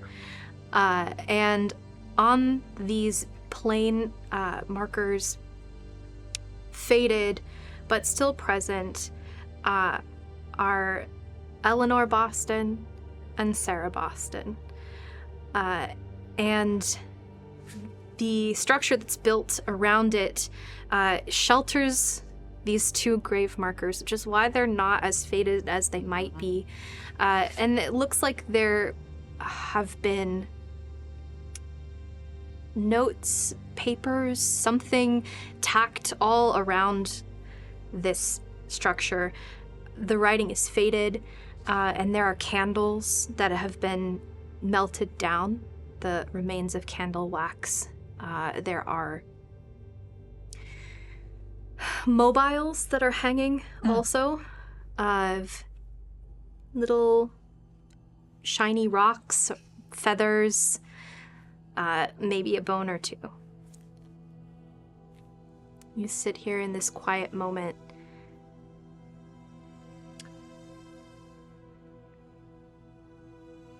I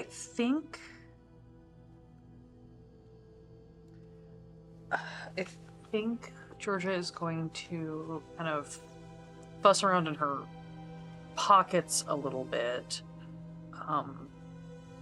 She doesn't carry stuff on her the way she once would have. Everything's a lot more practical now.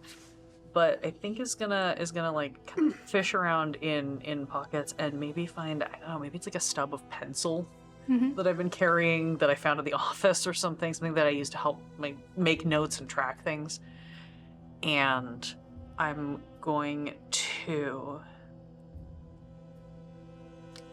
These markers, is this just like sort of like basically like a wooden stick that's sort of been like written on or painted on at some point?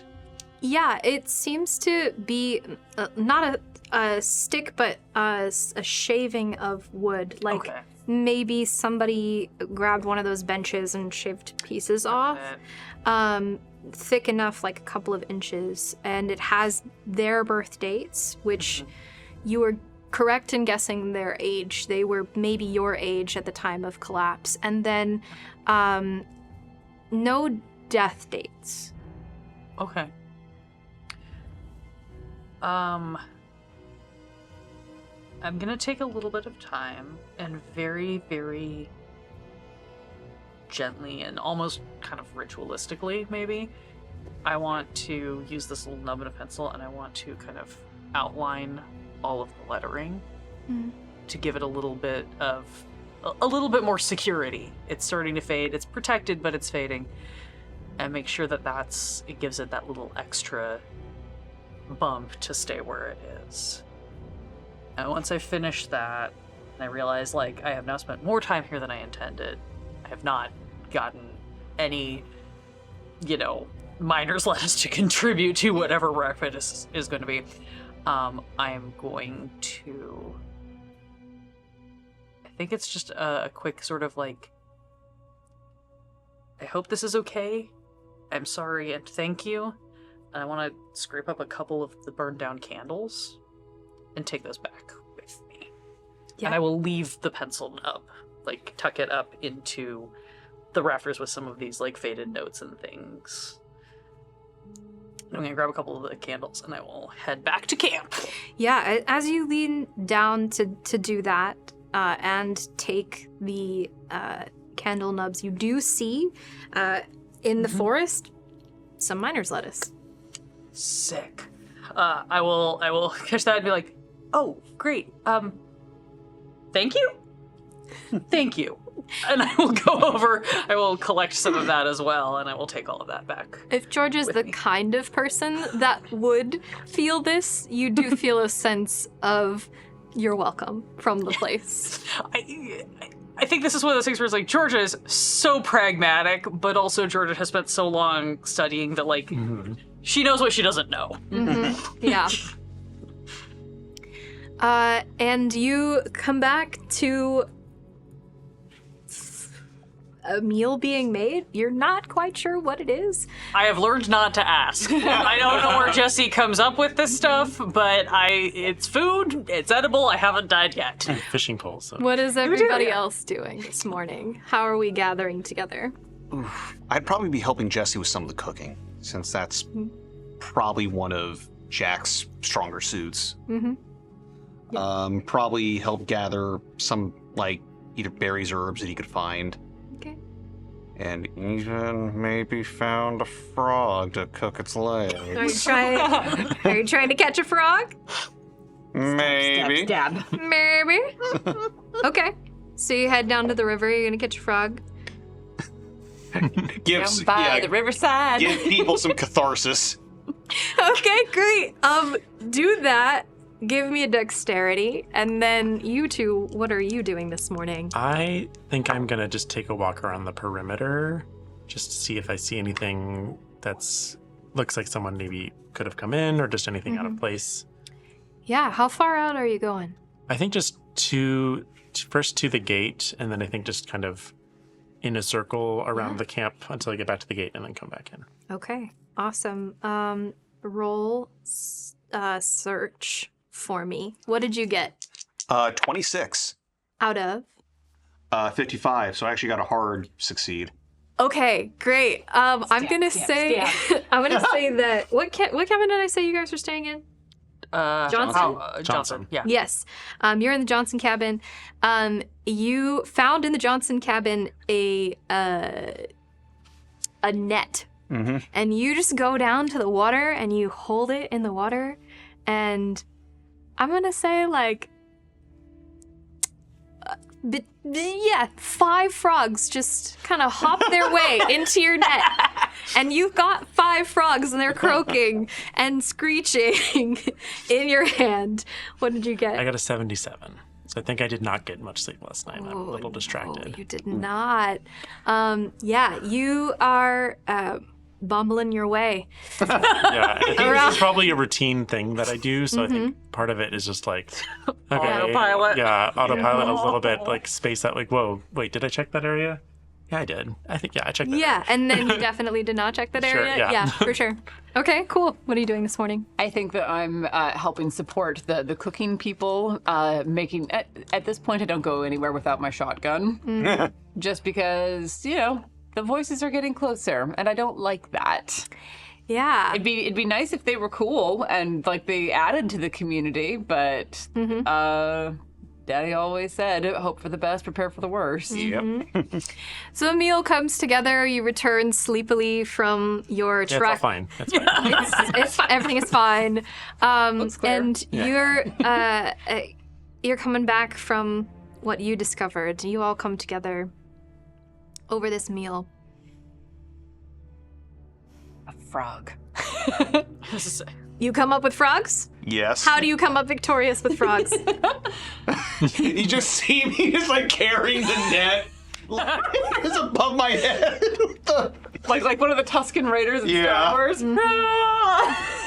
I just look and go, well, they're not bright colors, so that makes me think they're more edible than otherwise. Jesse hands you a sharpened stick And I just, while stirring. you think we could switch places maybe? She gives you the look. You caught him. You gotta learn how to do it sometime, bud. Oh, I learned. I hate it. You want the these stick. in the pot, or should I make a salad? I think Salad, there were some please. nasturtiums back by the cabins, and at least they're peppery, but they're pretty. So Nasturtiums on the side, okay, but salad. Okay. I'll wash off my lemons. You're gonna Stab, stab, stab. stab the frogs? I guess. Okay, frogs have been stabbed and Just like, yep. All right, and just, oh God, oh. better than boiling them. Yep. She will skewer them onto the sharpened stick and shove them in the fire. Okay. Well, that's 5 that won't be screaming tonight. Yeah. Oh, I brought everybody something, and I will present very awkwardly these melted candles. Earplugs. Oh. Oh, thank God. Just looks back at the frogs, just, I would have been much less inclined. You know, they don't breed quite like rabbits, but it's not that far off, I imagine. God, what I wouldn't give for us to find a place that was overrun with rabbits. That would be way more useful and a lot quieter. Yeah. And very delicious. Oh, yeah. They do chew on a lot, though. I don't have to worry about them butchering my cables anymore. Electricity doesn't work. I'm more concerned about that weird singing. Yeah. Jesse's scooping Thank whatever you. she made onto We do not ask, we just whatever plates. gratefully consume. So, At this point, it's just like, it is slop, and we eat it. Yeah.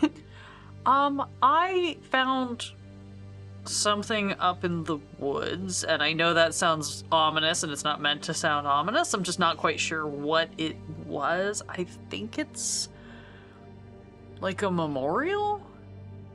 And the sound we've been hearing, aside from last night, did that sound like Pink Pony Club last night? it did. Okay, I'm not crazy, Yeah. right? Like, I was starting to wonder if I was just hallucinating from the lack of sleep. What's that? Aside, it's a classic pop The song song. that was coming on the radio. It's old song. Oh, Jack thinks to himself, did they start eating yet? The frogs are not finished yet. But they haven't started. No, they've been shoved into the fire. they're That cooking. finish. It's like, okay, so making sure it's not psychoactive. Okay. Anyway, I found this clearing, and I think it's like a memorial site for some of the people who used to live here or run this place. Oh. And I might be really off, because this is gonna sound like some like kooky like almond mom crystal oven. You guys don't even know what those references are. This is gonna sound like I'm making stuff up.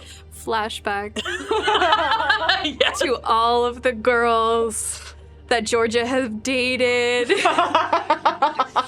Yeah, Georgia is very stiff and very stoic and very pragmatic, and I think only Tobias knows that means that she's got a bad list of opposite attract girlfriends in her please past. continue. No, that's fine. I think that's great. I love the flavor. Constantly dating free spirits in an attempt to loosen up, and it never works.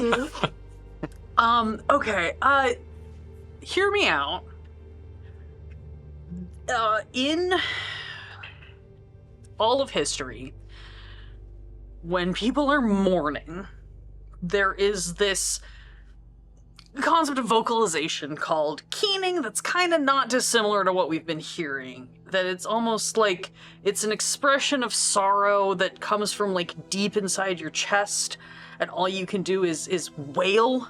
It's where the like legend of the banshee comes from, is the wailing woman who is foretelling death. And I don't think this is a foretelling, but I'm wondering if there's like maybe somebody's going to this place to like mourn? Maybe that's what we're hearing? Maybe there's some sort of I don't know how you would acknowledge an anniversary these days, because there's like no way to tell, but like Were there other people in the photos besides Eleanor and Sarah? Mm-hmm. Did it look like children? Mm-hmm. Yeah. So, I would say you've had enough time to look through the stuff in the camp office to know that Eleanor and Sarah had 2 kids. And there are friends in the pictures. A couple of people that are recurring faces. Yeah. so could be someone that knew them or... And you're also able to determine that, yeah, that was where they were living. It seems like they kept on living here for a while, and that their children would have been adults at the time of the collapse. Yeah.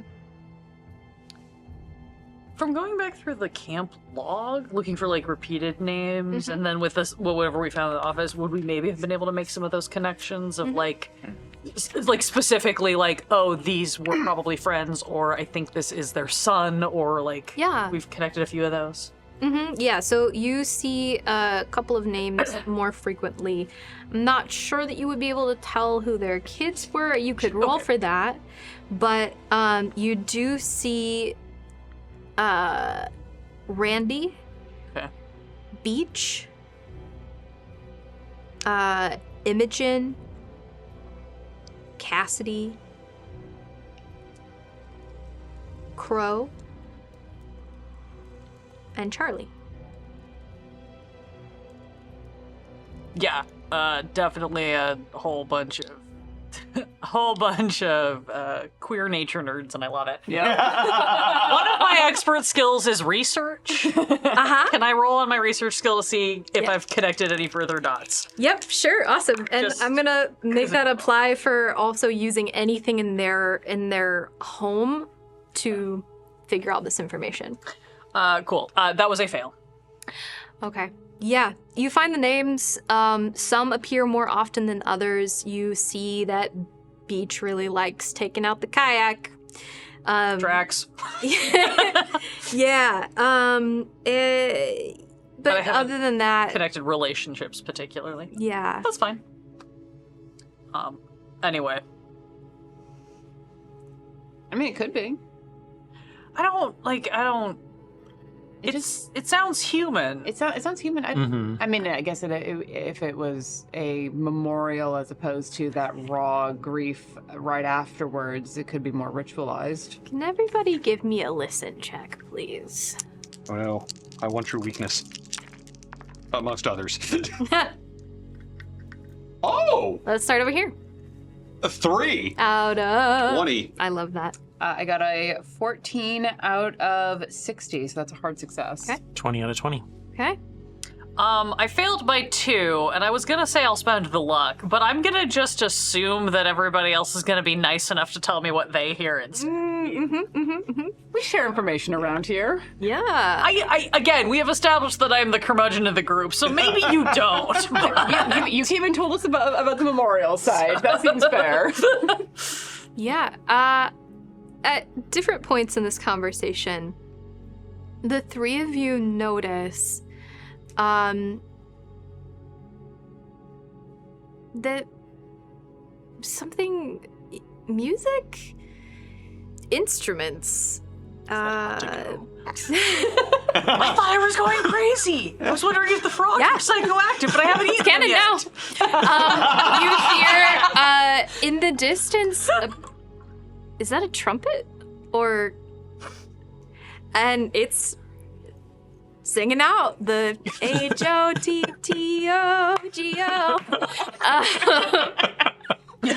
And it seems to be coming from the entrance to camp. It's a ways off, but it's getting closer. Yeah, it's definitely coming from the entrance. We should. There's music coming from. Okay, yeah. Lots now of, that you like, say it. Now, like jangling bells and kind of in a rhythmic, like walking sense. We should go check that out. Is that your ghost traffic? Maybe. Okay. What is Wait, ghost traffic? What? Sorry, no, when you guys, because you had that thing with the radio, and I was like, oh, Yeah. it's like ghost traffic going by. You know, when Could be. you guys are too young to remember this probably, but sometimes back when you were like driving down the highway, if somebody had their music cranked really loud and the windows rolled down, and as you're driving by, you would just get this weird sort of like 3 seconds of music. I used to call it ghost traffic because it just sounded like you weren't getting a full song. You were just getting like, woo! That sound's getting louder, by the way. All right. Pick up the shotgun. The and put it brass over my is very shoulder. clear and repeating that same. And there's a. Is that a tuba? What? All right. Let's go to the entrance. Yeah. All of you are going? Yeah, You- Jack is a little, I guess, not quite stunned, but like a little mentally sidetracked for a second before he kind of has to shake himself like Who has out of it. been the face when we've encountered people before? It's a good question. Pretty sure it's not me. I think it's me or Emerson because we both have good talkie rolls. Yeah. We both got convince. And I have a 65 in charisma. Yeah, I don't. My charisma is less bad, but I do have a 40 in threaten. So I think we take turns depending on how Yeah. dangerous the I situation. can be good cop. You can be bad cop if needed, because I am not good at threaten. I think Emerson's the face. Might be. Okay. So Yeah, so yeah, I'll. Are you all going? Jess, That is the second time that you've asked that, and that makes me nervous. I didn't get a clear answer. Just a Jesse, are couple you of us. comfortable staying here? I will kind of take up the rear so that I can middle if I need to run back this way or whatever. Jesse's already eaten 1.5 frogs. I'm gonna take a frog to go. Head toward the gate. You all hear that, right? Speaking That's of not. hot to go. Yeah, no, that's that's happening. Yeah, We're you're- gonna go check it out. You're not high. Okay. Yeah. Yeah, we're gonna go figure out what that is. Okay. I guess so. I'm gonna pull a giant like hunting knife off my belt and just hand it to her. I'm good. She's got her own big ass hunting knife. It's bigger than mine. I'm like, yeah, that's fair. And you gave me the stick? You You can't were cook supposed to some- skewer them. You can't cook something on a knife, bud. I mean, you can, but it's not. Well, it's not ideal. Yeah. Like, because then the knife heats up and you gotta Then deal it's- with structural. Yeah. The four of us are going to go. Yeah. Right. We're gonna Okay. ask Jessie to stay behind so that she can yell if we're getting invaded from the backside and didn't realize it. Yeah, okay. As you go toward the front, Tobias, can you give me a luck roll? Yeah. This is cute. 17 out of 25. Yes. Hell yeah. As you you're kind of the last one in the row of folks going out, and as you pass your truck, you do see the lights flicker a little.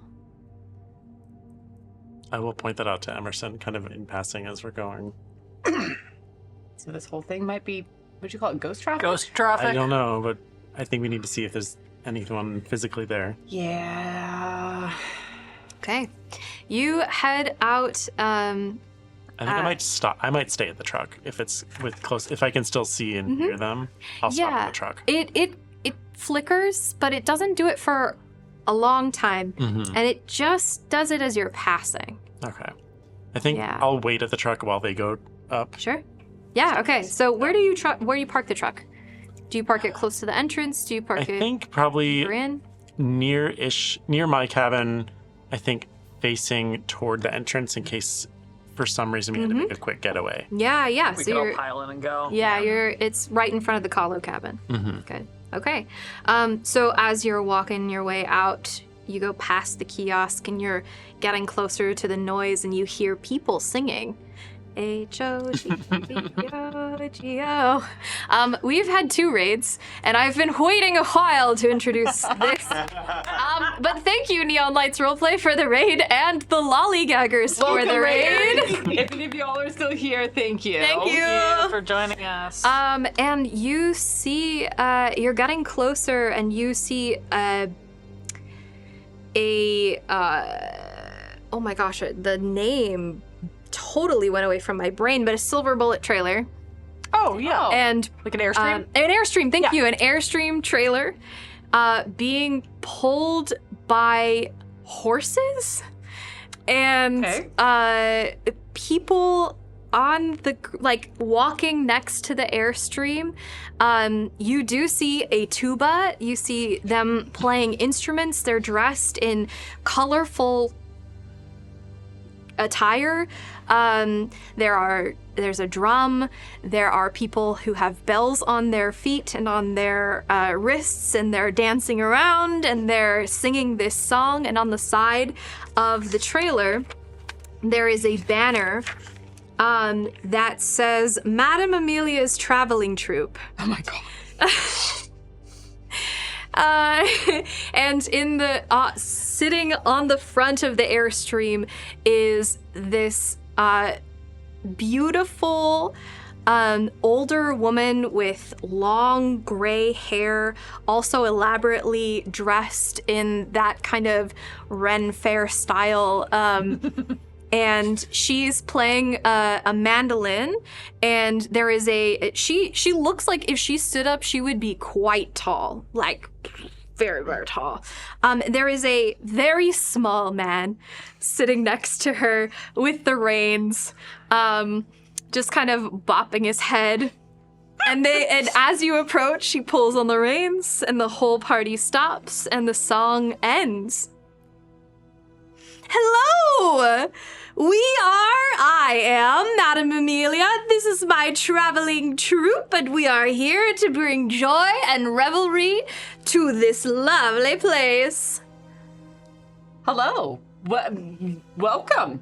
Thank you. I wasn't sure what to expect. Neither were we. You see, like, these two burly people. Definitely watching the burly people. Like, at the front next to the horses with shotguns on their back. Mm-hmm. And one of them has a tambourine, and one of them...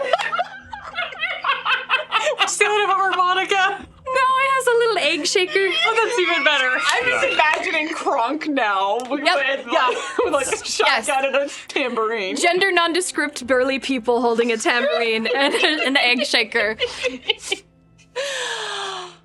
Oh, yes, we weren't sure what to expect either, but we certainly heard you coming. Well, I'm glad. We like to announce ourselves so as not to be shot. Generally a good... Did you see our smoke? Is that why you came this direction? Yes, certainly. We also had a favor to ask of you. We are in need of a place to rest for a little bit before we continue on our road. And in exchange, we offer revelry and entertainment. Jack would like to use read person. Yeah, awesome, go for it. Is that an expert skill that you have? No. That's base no, it's a skill. base skill, yeah. Yeah. May I join in on that? Yeah. I was just saying, I will assist somebody. I have a very high level, but I'm also happy to just assist. We don't need to all roll Who it. would like to take the assist? I've got a 60 in Yeah. it. So it might make the be. Let's do this. If you both want to make a roll, I'll ask specifically what the two of you are looking for, and it should be something different. You ask first. I'm trying to basically analyze just any tells that could make them seem more of like a threat. Like something that it's like there's the idea that you're like trying to see if there's something that seems off in terms of like either like something that makes them like they're either nervous or they're like, you know, like trying to fake something. So are you looking specifically for if they are a threat or if they are hiding something? I'd say specifically if they're a threat. Okay, great. Are you taking the assist? Yes, please. Okay, roll 3d10. Or It's 2%. 2 percentile and 1d10. and 1d10, and then take the lower percentile. Cool.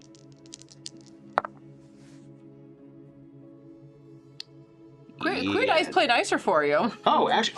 Yes, actually, you're not wrong. Yeah, I got a 36 out of 40. Beautiful, awesome. Thank you. You're welcome. Yeah, you are watching Madame Amelia and her traveling troupe.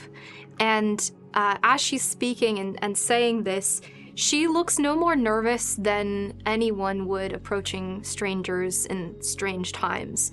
There's always the chance that your kindness, your humanity, your friendliness will be met with violence.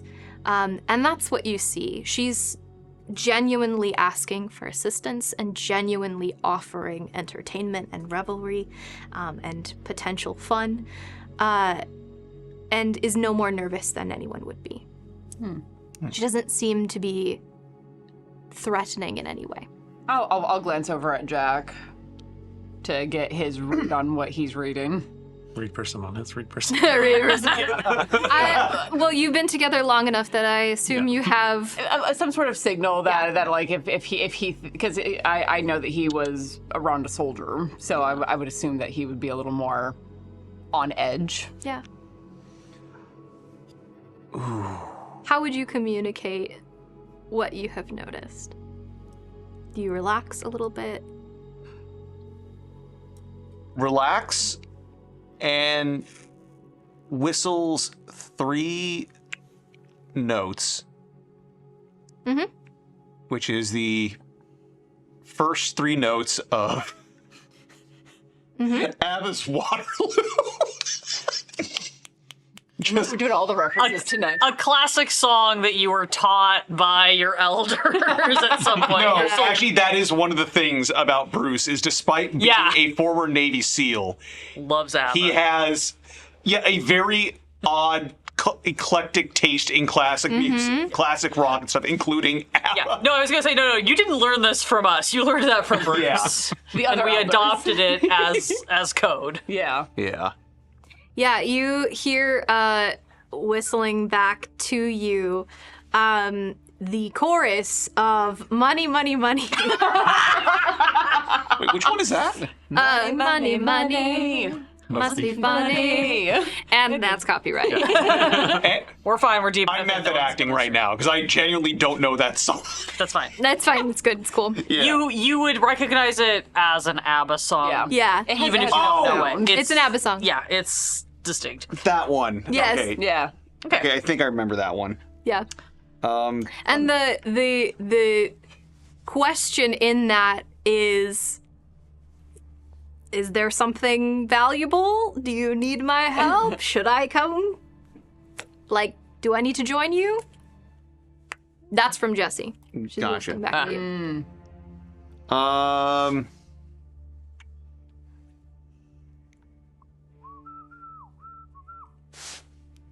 I said no, no, no. Perfect. Cool. Great. Dope. Love that. Very good. Did you want to do a read person? Yeah. I think that Emerson is. There's a lot of them.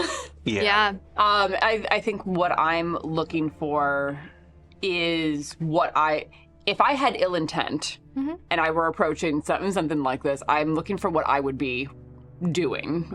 So like watching the more burly people with the shotguns to see if they're trying to like find the weak points. Okay. Cool. Go ahead and roll. 60 on the nose. Wow. Okay. Yeah, those burly folk are grinning. They're smiling. They're happy. Okay. They don't look like they're sussing anything out. Which is weird. Yeah. Because That's everybody like would suicidally do open. that. Yeah. It seems a little strange that they wouldn't be sizing up your encampment. Yeah. Unless they had already done so. Yeah. That track. I'm not going to ask Chris a roll because I assisted Grant, but I am going to ask a question. The Airstream trailer. Yeah. Proportionate to the number of people in the traveling troupe, does this look like this trailer would provide sufficient shelter for all of these people to be able to comfortably, like, bunk down in this trailer wherever they are? Or does it seem like there are more people than would be accommodated by this trailer? More people than would be accommodated by this trailer. Yeah, there are like, I want to say like 20. Okay. Ooh. I was going to say, again, the secondary question. Unless How you're many counting people would- every single person, there's quite a group here. Yeah, I mean, I'm used to taking attendance in my head before I have to call names on the roster, so I think there might be Yeah. a little bit of just like There are that mental, 18. like the quick count. Yeah. Yeah, there are 18 people. Great. You think that the Airstream could sardine people in an emergency, but But not like comfortably probably sleep like Yeah. 6 on a good day. Okay. Yeah, and there's a kind of a lull in this conversation as the sussing out is happening, and the tuba, I assume they're doing the same thing to us. the to be fair. trombone just goes.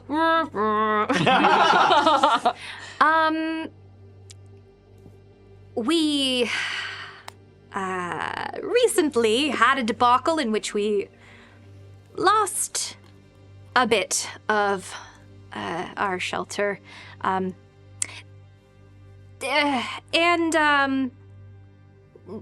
Nothing too horrible, just we had another trailer, not the sun bear. And you see on this, like, above her, there's like a little, like you would on the side of a plane. Yeah. Kind of a sun bear, a pinup sun bear. Yeah, I was just saying, we all suddenly look at the side art and we're like, oh. Yeah. It was a small thing, really, a camper shell. But unfortunately, we need more shelter than we currently have. And not to be rude, but it seems as though there's more space than perhaps you are filling. And we don't intend to stay long. We are travelers. Would you be so kind, and I apologize for the obvious implications of deceit that this question is going to come with, but to explain a little more about these conditions under which you lost your other trailer, I just, taken by surprise by raiders is one thing, but if there was some sort of internal schism in your group that resulted in them absconding with resources, that's quite another. You mentioned raiders, and quite a few of the folks in the troop kind of look a little traumatized by that. And Madame Amelia has stood up on the little platform to her full height to do this kind of 6'9" glory. yeah, just to kind of do this like presentation thing, and all of the troop have been standing there for a while, and she claps her hands and they kind of relax a little bit and move away and start talking amongst themselves. She steps down from the trailer and quietly, we were, perhaps this wasn't the best idea, but we were tired and needed to rest, so we decided to camp on the side of the highway, which, as you know, is probably not a good idea, but what could we do? A calculated risk is still a risk, but there's calculations involved. And in the night, we were come upon, and thankfully we were gathering, and no one was in the camper shell at the time, but that vehicle was absconded with.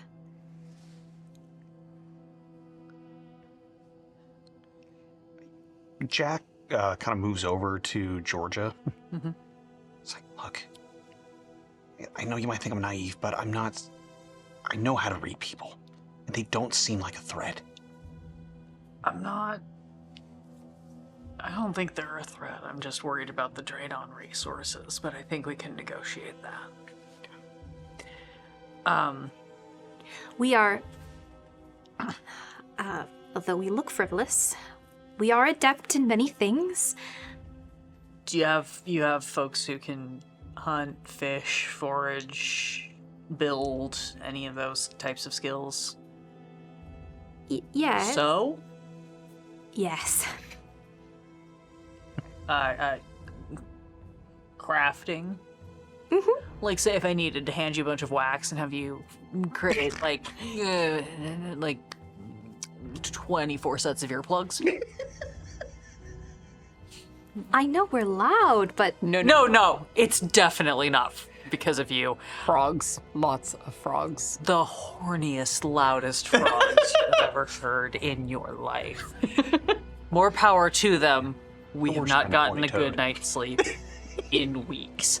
And I feel like this is a fair thing to disclose. I think, yeah. We've got the space, but we don't have a lot of resources, and we do have just a massive fuck ton of frogs that keep us awake at night. So, definitely. We have a props master that would be more than willing to assist with that. you have scenic builders, perhaps. Yes. Well, we all chip in. Everyone's learning. We're all jacks of all trades, masters of none. But maybe some folks who could help us repair a roof? That would be very helpful. Certainly. With the weather the way it is, traveling has been hot and difficult, and if you're willing to let us stay longer, we could offer more help. As long as you all are ready, willing, and able to pull your weight and help with community, I see no reason why not. Yes, and Boris and Xander are excellent at defensive capabilities, although they were distracted when we lost our camper van. Happens to the best of us. I'm sorry, I have to ask. What kind of distracted are we talking about? I think that is private information. Oh, that kind of distracted. That's kind of all I needed to know. Okay, that's fine. Yes. I just, if it was like that they were just, I don't know, eating rocks, that was going to be They one were thing. If they eating. Yes, okay, that's fine. Turn over to, I assume, the two beefy dudes and just give them a, hell yeah nod. Yes. Yes. The frogs picked up on them, did you? They were radiating. I don't think that's how pheromones work, but science was not my specialty, to be clear. Also, the weird. Is anybody good at science? No. Roll forage. It's me. Roll forage. It's me from my long string of very crunchy girlfriends. I will spend 1 point of luck to make that succeed. Okay. You think back to a group camping trip that one of your crunchy girlfriends Got suckered into. wrangled you into Yeah. with all of her very loud, crunchy friends. Oh no. And you remember you were hanging out at the campsite by yourself in the evening, and a similar sound of frogs, and you thought to yourself, man, this is gonna be really rough. I don't know if I can get to sleep. And then your girlfriend and all of her friends came back into camp, and they were super freaking loud, and the frogs stopped screaming.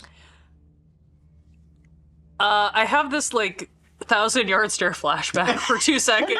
This is not the first time you guys have seen this happen, to be clear. You're just like, oh, she's having a moment, it's fine. Mm-hmm. She just remembered something from her traumatizing academic past. Honey, are you all right? I'm so sorry. I just, I think we could make this work, as long as you promise me something. Us something. will you please do your best to play whatever you remember of the entire album of Midwest Princess? Oh. We can do a full concert. Amazing. With You are not going to choreography. understand what this is, but you are about to have a cultural education. We have an amphitheater. I will also say that Ophelia has written an entire play that has become a musical based off of the Midwest Princess album. There's like question marks hovering over Emerson's head. Emerson Tucker is so confused right now. Wonderful. Let me, I'm gonna run back and ask Tobias to open the gate. And you can pull your camper in where it'll be safe. I'm sorry, the Sun Bear, is it? Yes, the Sun Bear. Yes, you can pull in. There's definitely grass and things around for your horses to graze. Whoever your best hunters and trappers are, I will introduce to our head of the mess. She'll put them to work, and I think we could make this work. Yes, I think so. Yeah. Right. Amelia turns around and says very loudly to the entire troop, "They said yes!" And you hear this like bursting of sound, cacophonous cheers and music as the entire troop celebrates very loudly, and it echoes through the valley. I will run back to kind of where Tobias is supposed to be like, so the circus is in town. I gathered. Yeah, you remember that horrible camping trip that I went on with Yes. Daphne? Oh my God. Yeah, that we talked about her. Yeah, so I think, here's the thing. I think that if we just start doing concerts every night, the frogs are gonna relocate. Definitely worth a shot. Right, yeah. Yeah. Okay, so we're gonna let them in. Yeah. They're core, keep it chill. Okay, we can work with that. So we're gonna just do our best. There's gonna be a lot of arts and crafts, so just be prepared. All right, I'll go walk towards the gate and open it for them. Okay. Emerson's already deep in conversation with one of them, with one of the troop members, and be like, "So you pluck?" Yeah, I mean, you can pluck or you can strum, but I think like plucking gives like a different kind of sound, and they'll do it a little bit. It's a little ethereal sometimes, and then strumming you can do different rhythms, and That's really cool. yeah. It's you want to try it? Yeah, when we're back at when we're at the campsite, that you are welcome to. Cool. And they will, they'll travel into the campsite. There is enough. For Jesse. Yeah. Jack just walking by Jessie just gives her the most apologetic look. She's just like hands on hips, watching it go by. We're gonna need more frogs. They said they'll help. I told them you were in charge. I'm in charge Of the mess. Of the mess. Oh, okay, okay. No, not, yeah, of the mess. Okay. Throw me under the I would never... wheels like that. I would never throw you under a bus unless you asked me to. What's a bus? It's a large vehicle. So picture like if the Airstream and the pickup had a baby that could carry like 30 people at a time. It's like a big rectangle on wheels. Uh-huh. They used to use them for transport in like major urban areas back when that was a real thing. Okay. Yeah, I think Mom and Dad drove us to school when I Oh. They're like, Yeah, sure. Anyway. Good news, you've got like 10 people here who I guarantee you can convince to just go stand in the river and help you catch frogs or whatever else you need them to do. Perfect. Perfect. Yeah, so, Your spreadsheet skills are going to be very helpful. Oh, don't worry. Everybody's gonna get a job and everybody's gonna do that job. They don't have to do it well. They just have to do it. yeah, how are we, they'll pull up the Airstream, kind of if we're looking at the map that I gave you, next to the Kahlo cabin, so that's number 4, that's your cabin. So they'll go the opposite direction that they're supposed to on the road and kind of take it off the road. There's a very big gap between the Howard cabin and the Kahlo cabin, so they'll pull off the road there. Unless you tell them otherwise, they're gonna find a good place to be. I think that's fine. I would suggest that they want to pasture their horses probably near the picnic area. Mm-hmm. Just because that's going to be, like, we can sort of, with our remaining detritus from the fence repair and other things we've accumulated, we can sort of literally, like, stake some, like, Yeah. run some chains and some ropes and some posts to kind of corral them a little bit. The small man will, who've learned his name is Eugene, will detach the horses and lead them out into the pasture. Somebody will approach Tobias, and they've got these like really like tall. They're all the same height, wooden slats or beams of some kind, and they will ask, where can we set up the stage? Oh, we've got a little bit of an amphitheater that was already here, so if you want to check that out, if that will work for you, great. Point us in the direction. Yeah, I will lead them there. Yeah. And then I will offer to inspect the sun bear for repairs if needed.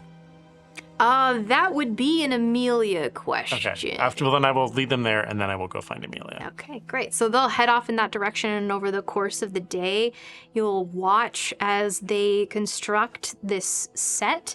It's not incredibly elaborate, but it is well built and beautiful. There's a piece that they pull from the Airstream that's a large head of a pony.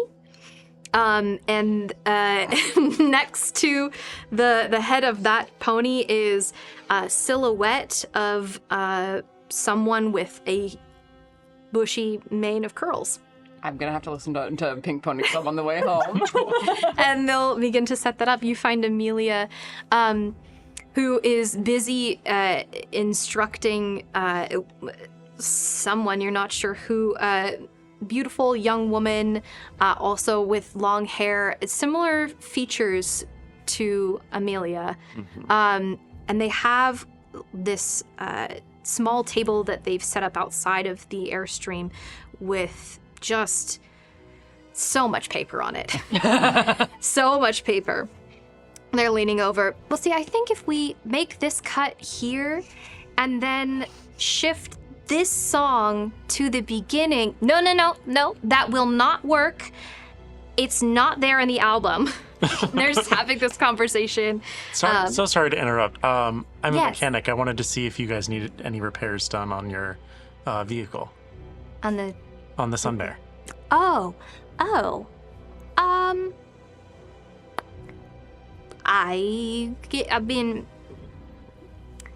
there is a teeny tiny leak in the roof, if you wouldn't mind. Like, Sure. thank you. She'll point it out. And if you want to repair it, will you roll a repair Yeah, for I me? can absolutely do that. Oh my god. Woofda. It's a 99, which is not a critical fumble, but it's not a. There's no criticals in this. Push it. You push it. I'll push that one. Same thing. You will risk Making it injuring worse. yourself or making it worse. Yeah. Okay. I'll let you choose which one. All right. We'll see what happens. 31 out of 60. Okay. Yeah, you take some of the a piece of the sign that you took from the highway, the metal sign, and you tap it on like a patch, and you would use some kind of sticky bits to squish it down and make it airtight. So, yeah. Is it just the part with the words that say amp? Yes. Campground. Yes, I love that. It's the amp bit, so it says amp on the front. Or you could flip it over and No. have nothing. It's just amp. Yeah. I'd be helping them figure out, like, we know which cabins we're in and which cabins are empty, so I would direct them toward the empty cabins, and, you know, if there's still bunk beds. How many bunk beds were left? Like, was it like a six bed cabin and like an 8-bed cabin? Smaller, bigger? Yeah. There are a couple of larger cabins that have 6 beds. There's one really big cabin. It's the milk cabin. It has about 8 beds. And yeah, and then whatever you cannibalized to use for your gate came from extras in the camp office. So there's plenty of space. And what they don't have, like in physical actual beds, you could grab extra cots and set them up in each of the respective. Yeah. Basically just helping them get settled in without giving up our private spaces, because this is still our space, and they are our guests, at least for now, and we'll see if we work out as like a larger collective at some point. Who knows? Yeah, as you are settling folks in, you're helping Boris and Xander settle into the touring cabin, and you are passing the camp office. You see an older man with frizzy hair kind of just hanging around the camp office, and he looks maybe a little bit different from the rest of the troop, a little more straight-laced. I'm gonna... Are Boris and friend with me at the moment? They're not too far from you. You've dropped them off a little ways away at the touring cabin, and they're getting themselves set up. I will clock this person and like casually swing back around, like I forgot something. Swing back over and kind of lean into the cabin. Hey, would you mind? Can I borrow you a second? They'll look at each other, and Xander's in the middle of making the bed, and Boris kind of walks toward the door. Yeah? Is that one of yours? Oh, yeah, that's the professor. Is he cool? Yeah, he's fine. We picked him up, like, I don't know, 6 months ago, and he likes collecting stuff. Oh. Not stuff, but like information. Oh, I know exactly who to point him at. Yeah, he mentioned this place. Said there was something important here. Oh. Did he say what? No, he's harmless though. I mean, sure. the way that you looked at me, as a GM, I'm like, oh fuck, did I just fuck this up and now you think he's horrible? Look, I have 2 immediate thoughts when a GM says that. First is the Douglas Adams mostly harmless, and then the immediate follow-up is, Yeah. Our brains are just cooked from playing horror games. It's true. Okay, well, if y'all vouch for him, Yeah, he's been traveling with us for a while, and he's pretty cool. all right, then carry on, make yourselves comfortable. Thank you. And I'm gonna meander over. Hi. Hello. Hi, I'm Emerson. Hello. You good? Oh, I'm Professor Maddox, Professor Maddox. and he'll shove his hand out. I will. Emerson is still not super comfortable with like the social greetings, but they do know this one, so like reach out and shake. They'll shake it like really fast and then move their hand away. Oh God. Oh dear. I heard you were. And they're looking kind of for- like looking into the window. What you looking for? Nothing at all. You're a terrible liar. You're right. Right. Look, if you tell me, maybe I can help. We've been here a little while.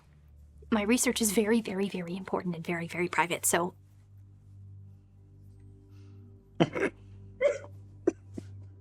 It's very possible that I can help.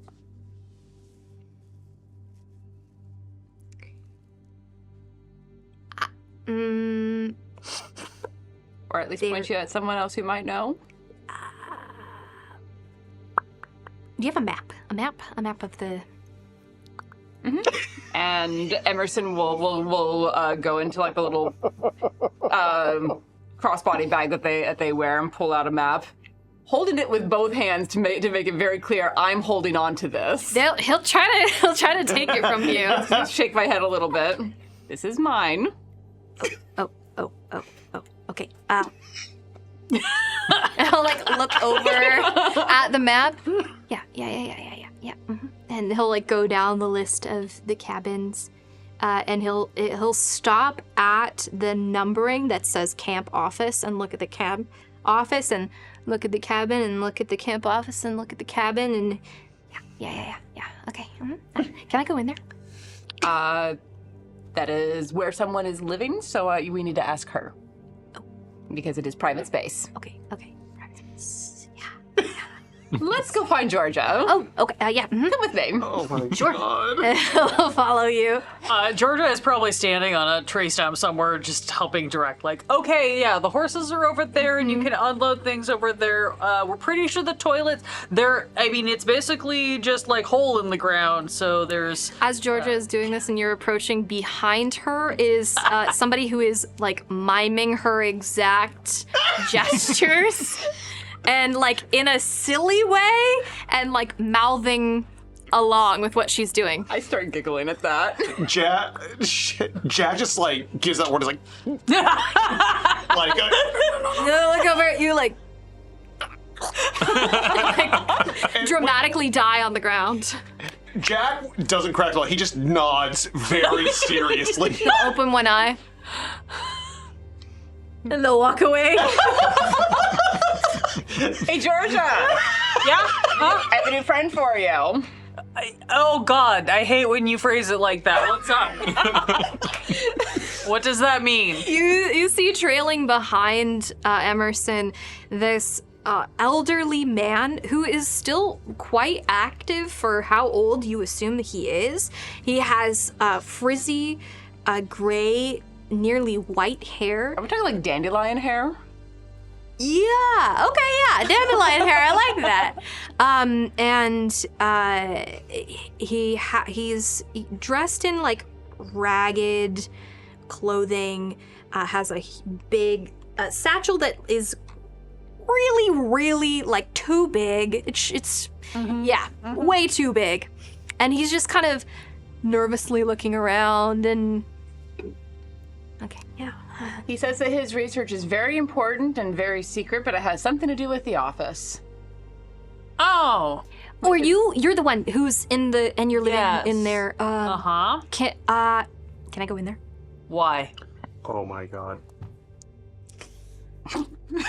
Use your words, buddy. I know you're probably pretty good at them, and I'm gonna understand them more than most people around here, so. I don't know if you would understand what I'm doing. You said you have important research. Yes. I'm assuming it's proprietary, which is why you're being very secretive about it, and or you're trying to publish, which means you're trying to protect because publish or perish, right? So. Indeed. Great. Okay. Now that we're talking the same I language. hope very much not to perish. Right, which means you've got to publish. What exactly are you looking for? Do you? Okay, yeah. So, and they'll Emerson's just grinning. they'll like gesture for you We'll to hop come down closer. off the stuff. I will look at the. I will hop down off the stuff. I will go to the dead mime who's behind me and like nudge with my foot and be like, "Your turn, go." She was aware of the whole Oh my time. god. I've been here the whole time. And he'll take you up to the porch of the Lord cabin, and on the like side table will furtively look around, and then take out of his satchel this book not like a journal, like has folio pages neatly shoved inside, and will flip it open and turn a couple of pages, and laid out in front of you is an image that you recognize as a phonograph and a cabinet that a phonograph would be in. And it has written on this page meticulous notes about the inner workings of phonographs and how they function, and that they don't use electricity, and that they use records. You can kind of glean from this is all that he knows and has known about this particular thing from pre-collapse. Okay.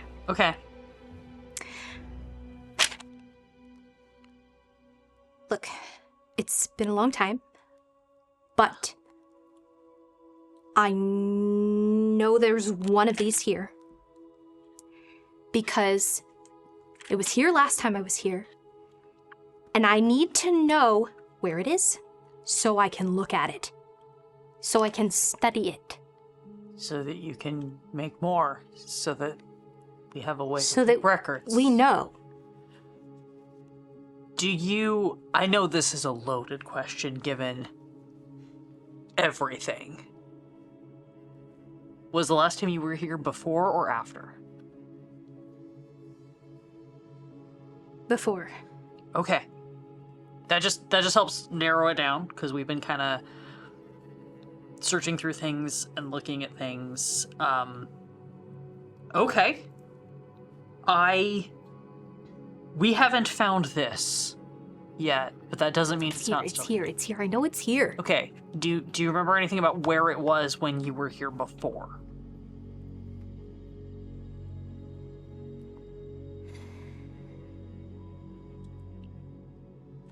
Eleanor said that she would show me, and it was theirs, so I think it's with their stuff.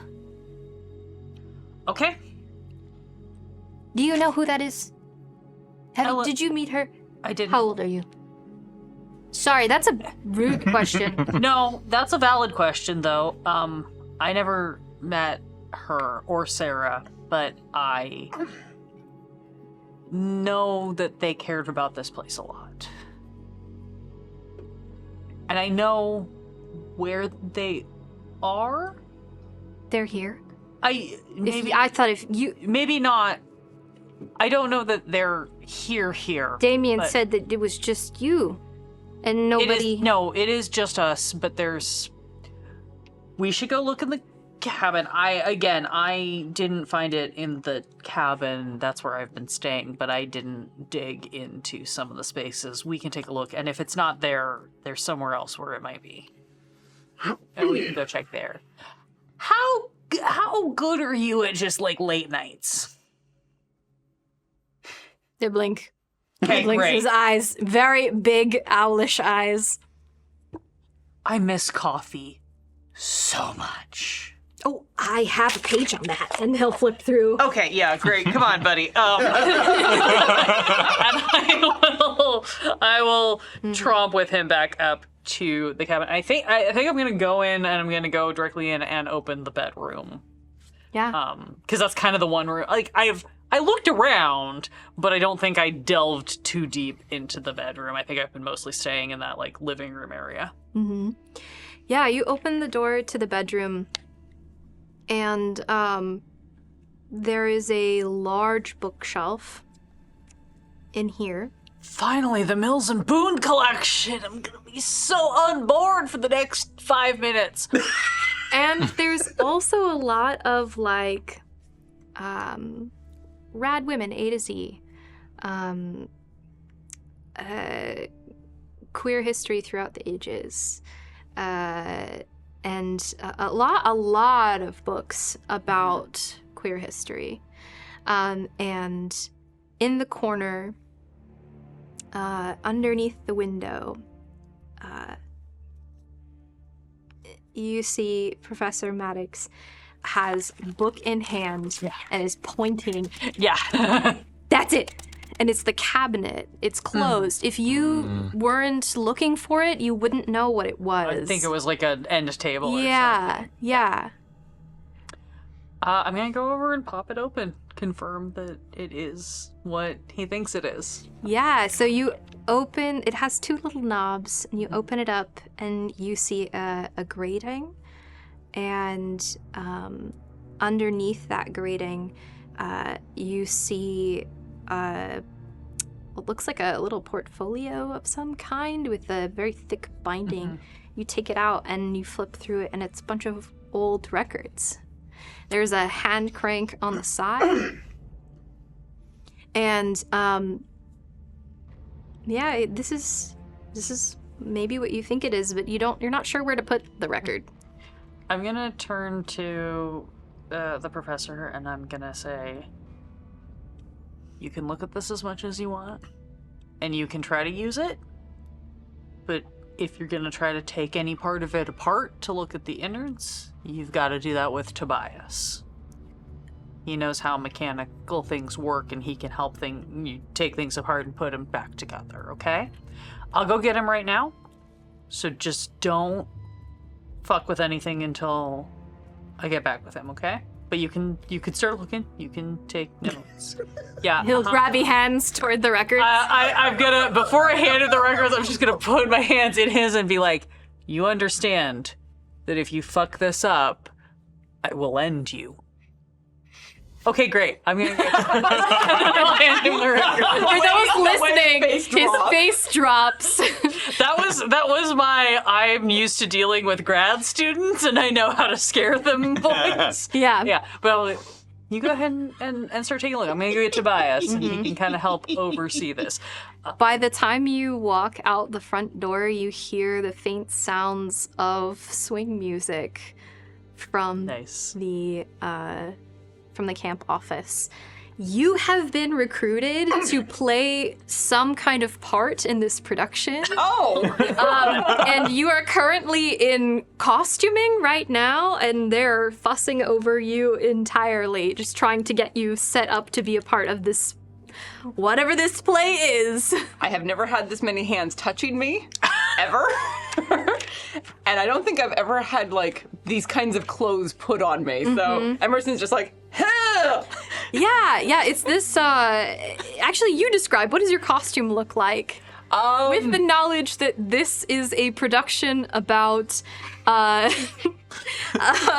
princess who goes on a road trip to find the magical Pink Pony Club, in which she will be the ruler of said kingdom. I think I'm one of the club people that will be in this Pink Pony Club. Yes. So there are far more rhinestones than, like, every inch somehow is How do you even have these? Where did they come from? Did you raid a Michael's? Actually, it was a Hobby Lobby. Good. We'll never tell. Sorry, that was me out of character. But yeah, it's very much that like a little bit too tight clothing that is glittery and shiny and, you know, pretty in a way if you're into that. And Emerson, I mean, looks good, but awkward in that way of, like, someone who has never worn these kinds of clothes being like, it pinches in places I didn't think clothes should pinch. Yeah. Jack is just nearby, stifling himself, trying to hide his laughter and smirk as best he can. Yeah, I think you've been roped into constructing the set. Yeah. And you are giggling from the side, and Probably safe distance. Yeah. and Jesse kind of slaps you on the chest. Shut up, or they're gonna pull you in there.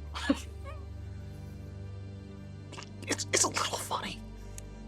Okay, yeah, it's funny. Tobias, one last thing that you are doing. I think after repairing the roof of the Sun Bear, I think I'm gonna go help put up the fence around where the horses are, if they help them out with that. Awesome. Yeah, Eugene will pull you into that. You talk about so many things.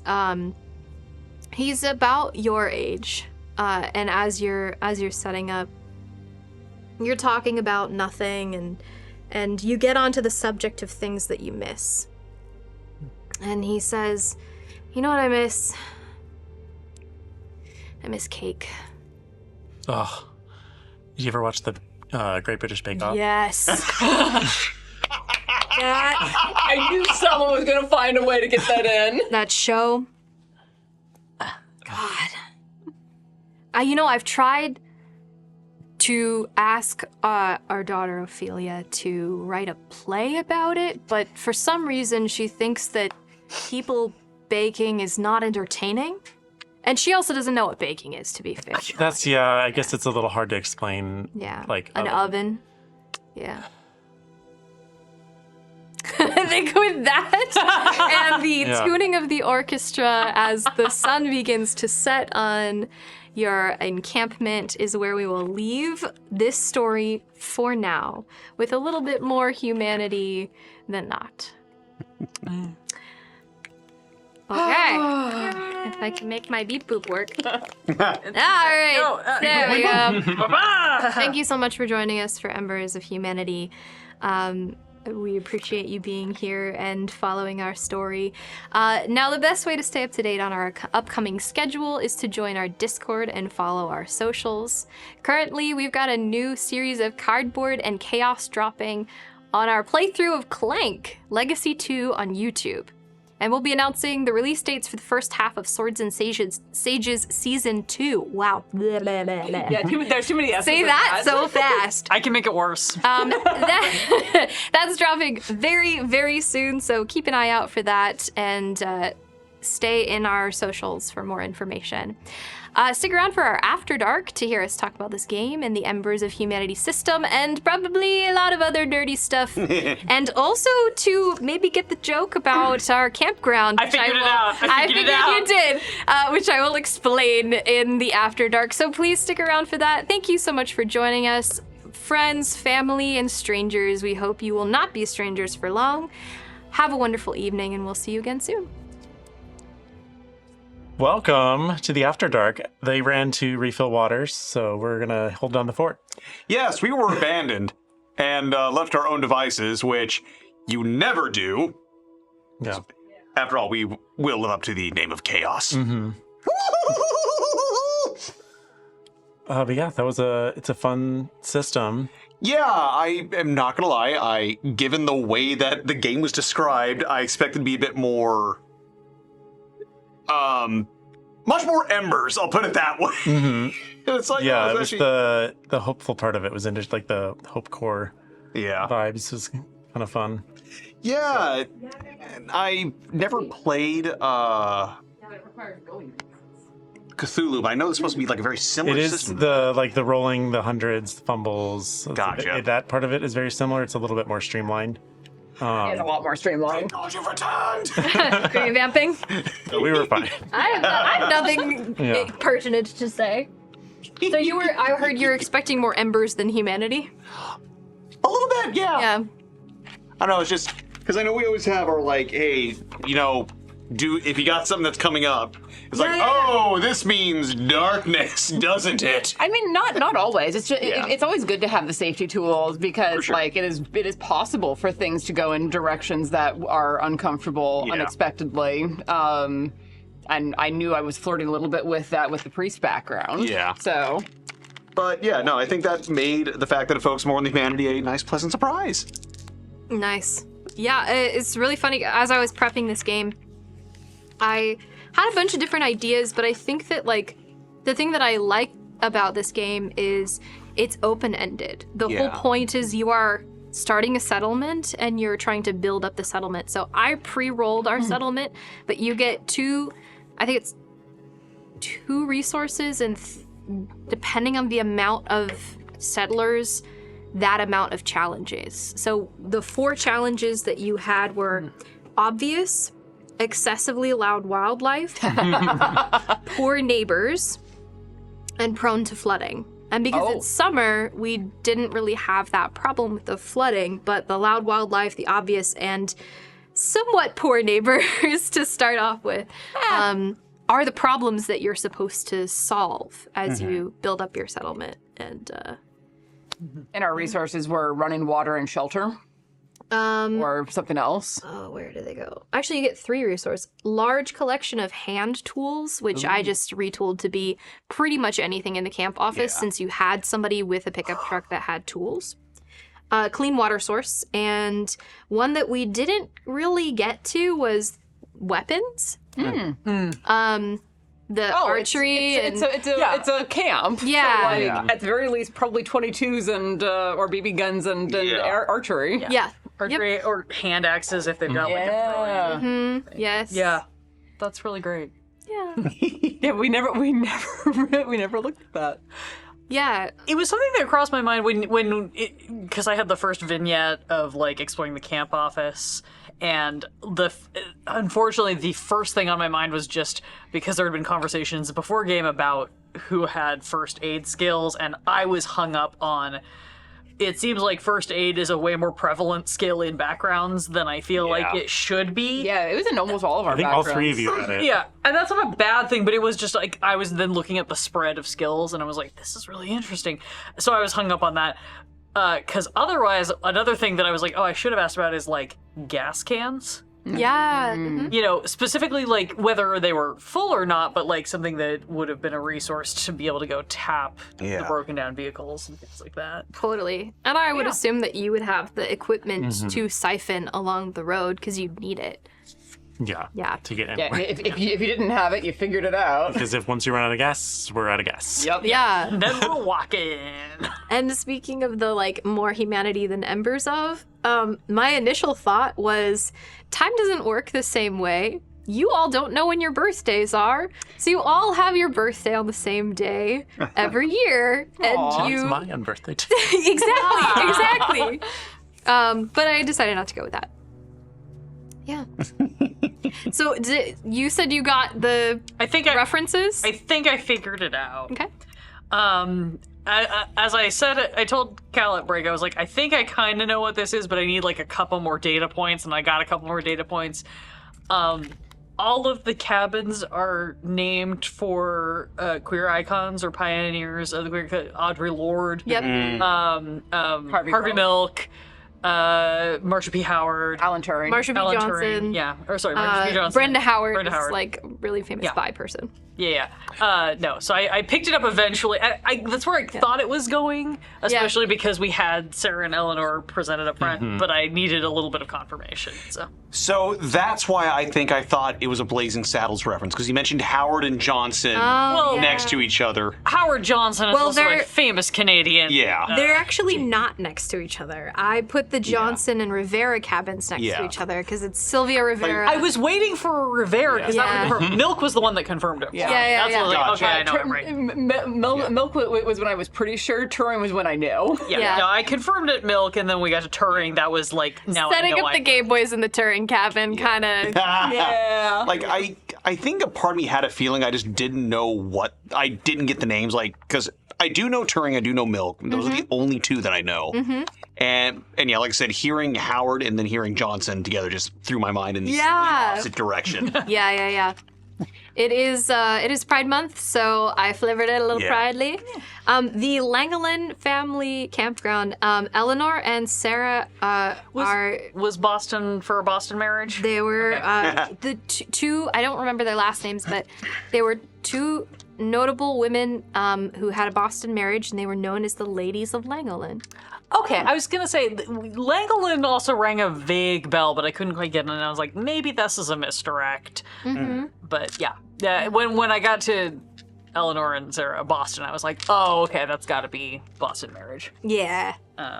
Yep. No, I love a theme, and I especially love on a game design construction call out, picking a theme to make it easier to just construct all of your like naming systems. Yeah. Very smart. So and a fun Easter egg for us to try to like figure out as we went along. Yeah. So This is cool. I like Yeah, it a lot. this was a lot of fun. Yeah. This is definitely something that I think I would want to do a campaign in, because it feels like with a one shot you don't really get the as much of the like in-depth stuff that you get from building it up, going out and getting more resources, going out and encountering dangers in the world. Yeah. This was the challenge comes to you, Dave. And that's something Alondra and I were talking about it, and I was trying to figure out what I was going to do. And a really good question that she had was, well, are we going out or is the trouble coming to us? And I was like, well, I built this awesome settlement. So maybe you guys live there now. I mean, it's a great settlement. Yeah. well, and we talked about a little bit. Cal and I talked about a little bit beforehand. There's so many ways this system is so versatile, and there's so many ways that this can go, and some of it is like, what kind of story do you want to tell? Do you want this to be us? A lot of this is a very new game. Sorry, I'm gonna like monologue briefly because I know a lot about this because I know Yes. one of the writers, Here's which a is bit. why I introduced. Yeah, thanks, Grant. So I know one of the writers. I know one of the writers of this game. I've played with him a bunch on another channel, and one of the cool things about this system is how versatile it is, but that also creates a trap of like, what do you do with it, Yeah. and whatever. But because this is a new game, they've been doing a lot of crowdsourcing and really putting it forward to invite other people to create in this. I participated, as I don't remember if we mentioned this on channel or not. There was a game jam last month for people to submit like 1-page scenarios or settlements or roll tables or ideas. It was a whole wide variety of things. It was really lovely and really fun. And one of the things that was really interesting is that so many of the systems, to be fair, including my own that I submitted, focused on the weird. And I think that's because as TTRPG players, we tend to drift toward like, what is the conflict? What is the problem? What is the thing you need to solve? Like, what is the mystery? What is the thing? And talking with Cal, like, we had some really interesting talks about like, this doesn't have to be solving a problem or finding the solution to a mystery. This can just be people existing and trying to continue to exist. And so then, like, before game, Cal mentioned, it was like, this might not be like a real like plot. This might just be a bunch of vignettes kind of strung together about you guys building the settlement. And we were like, yeah, let's do that. That's fine. Yeah. Well, and you had made a comment, Cal, on break, or like just now. I'm trying to remember when that was because I'm tired. My brain is Time doesn't exist. Yeah. You know, After the collapse? we're in a wave of the weird. But you made a comment about the end of the world is probably mostly boring. Yeah. Yeah, I think that was on break. Yes. Yeah, I think it's the stuff of trying to eke out your existence in the world that either no longer holds you in the way that it used to or has always been this hard, depending on what you know. And I imagine both are incredibly difficult, having to adjust from having all of this technology, especially for a researcher, to going Dark. cold turkey, dark, no information other than what you have in your head. We played it more for laughs in this one shot, which I think was great. But I think like if we were to take these same 4 characters into like a longer campaign, I think that would be something really interesting to explore, which is like, what is it like for Georgia and Tobias, who are old enough to remember the internet, remember computers, had tablets and laptops and Wikipedia at their fingertips, where they could just look like, is this mushroom poisonous? Yeah. How do I filter what? Like, had all that access, and now we're having to relearn how to learn things versus Emerson and Jack, who this is more what they've known than not. They might have vague memories of things, but like Well, they've it's like always boomers lived in trying this to learn world. technology. Yeah. Yeah.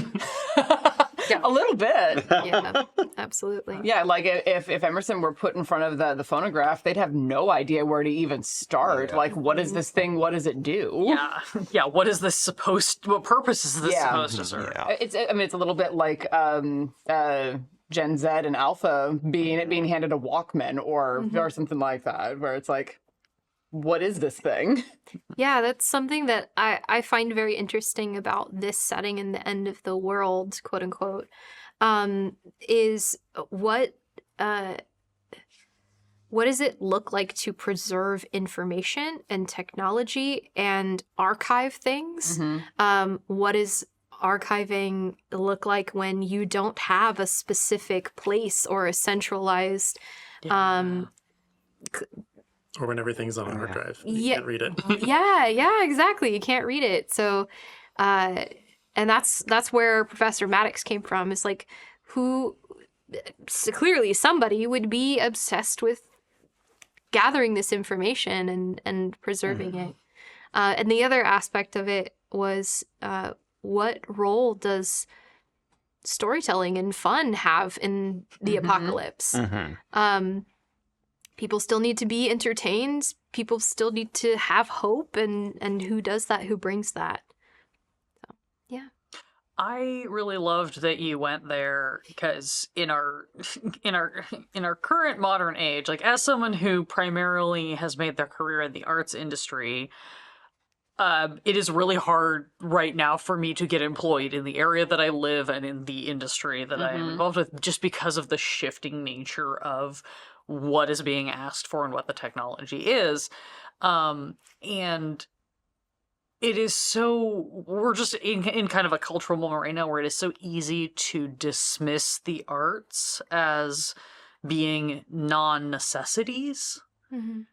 But realistically, they're not. Like, back into the most ancient of cultures, storytelling is such a huge core part of how those cultures exist and evolve and share knowledge. So many things, like myths and parables and fables, are about entertainment, but they're also about conveying information. Yeah. Like so many myths across all cultures exist to try to explain like why weather happens or how the seasons work in a metaphoric way that's way more fun and digestible than being like, all right, so this is what soil pH does, like and so it's like, and things like storytelling, music too is just like, it is, humanity has always had impulses for telling stories, for making sounds, whether that's words, whether that's song.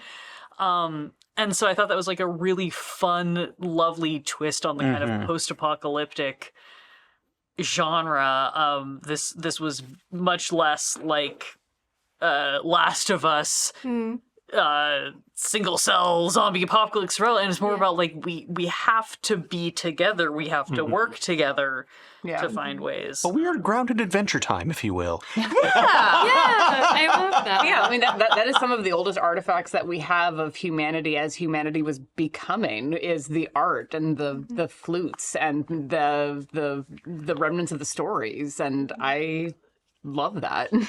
Weird jewelry. If I hadn't gone with the like, I dated a bunch of crunchy girls and so I know foraging, my other option, because we were talking about like metal signs, the joke about bring one back for a beer pong table is because I had friends in college who stole a like highway, one of those big highway green signs, because it got knocked over in a combination traffic accident and storm. And there was literally a whole, like, somebody got a call. It was like, hey, I need you to meet me at this exit. And they're like, why? And it's like, trust me, bring your truck, meet me. And they fully like stole the big ass road sign. And that was our beer pong table in college for years. Amazing. Because you put it, and then you could just flip it over on top and it was the perfect size. Yeah.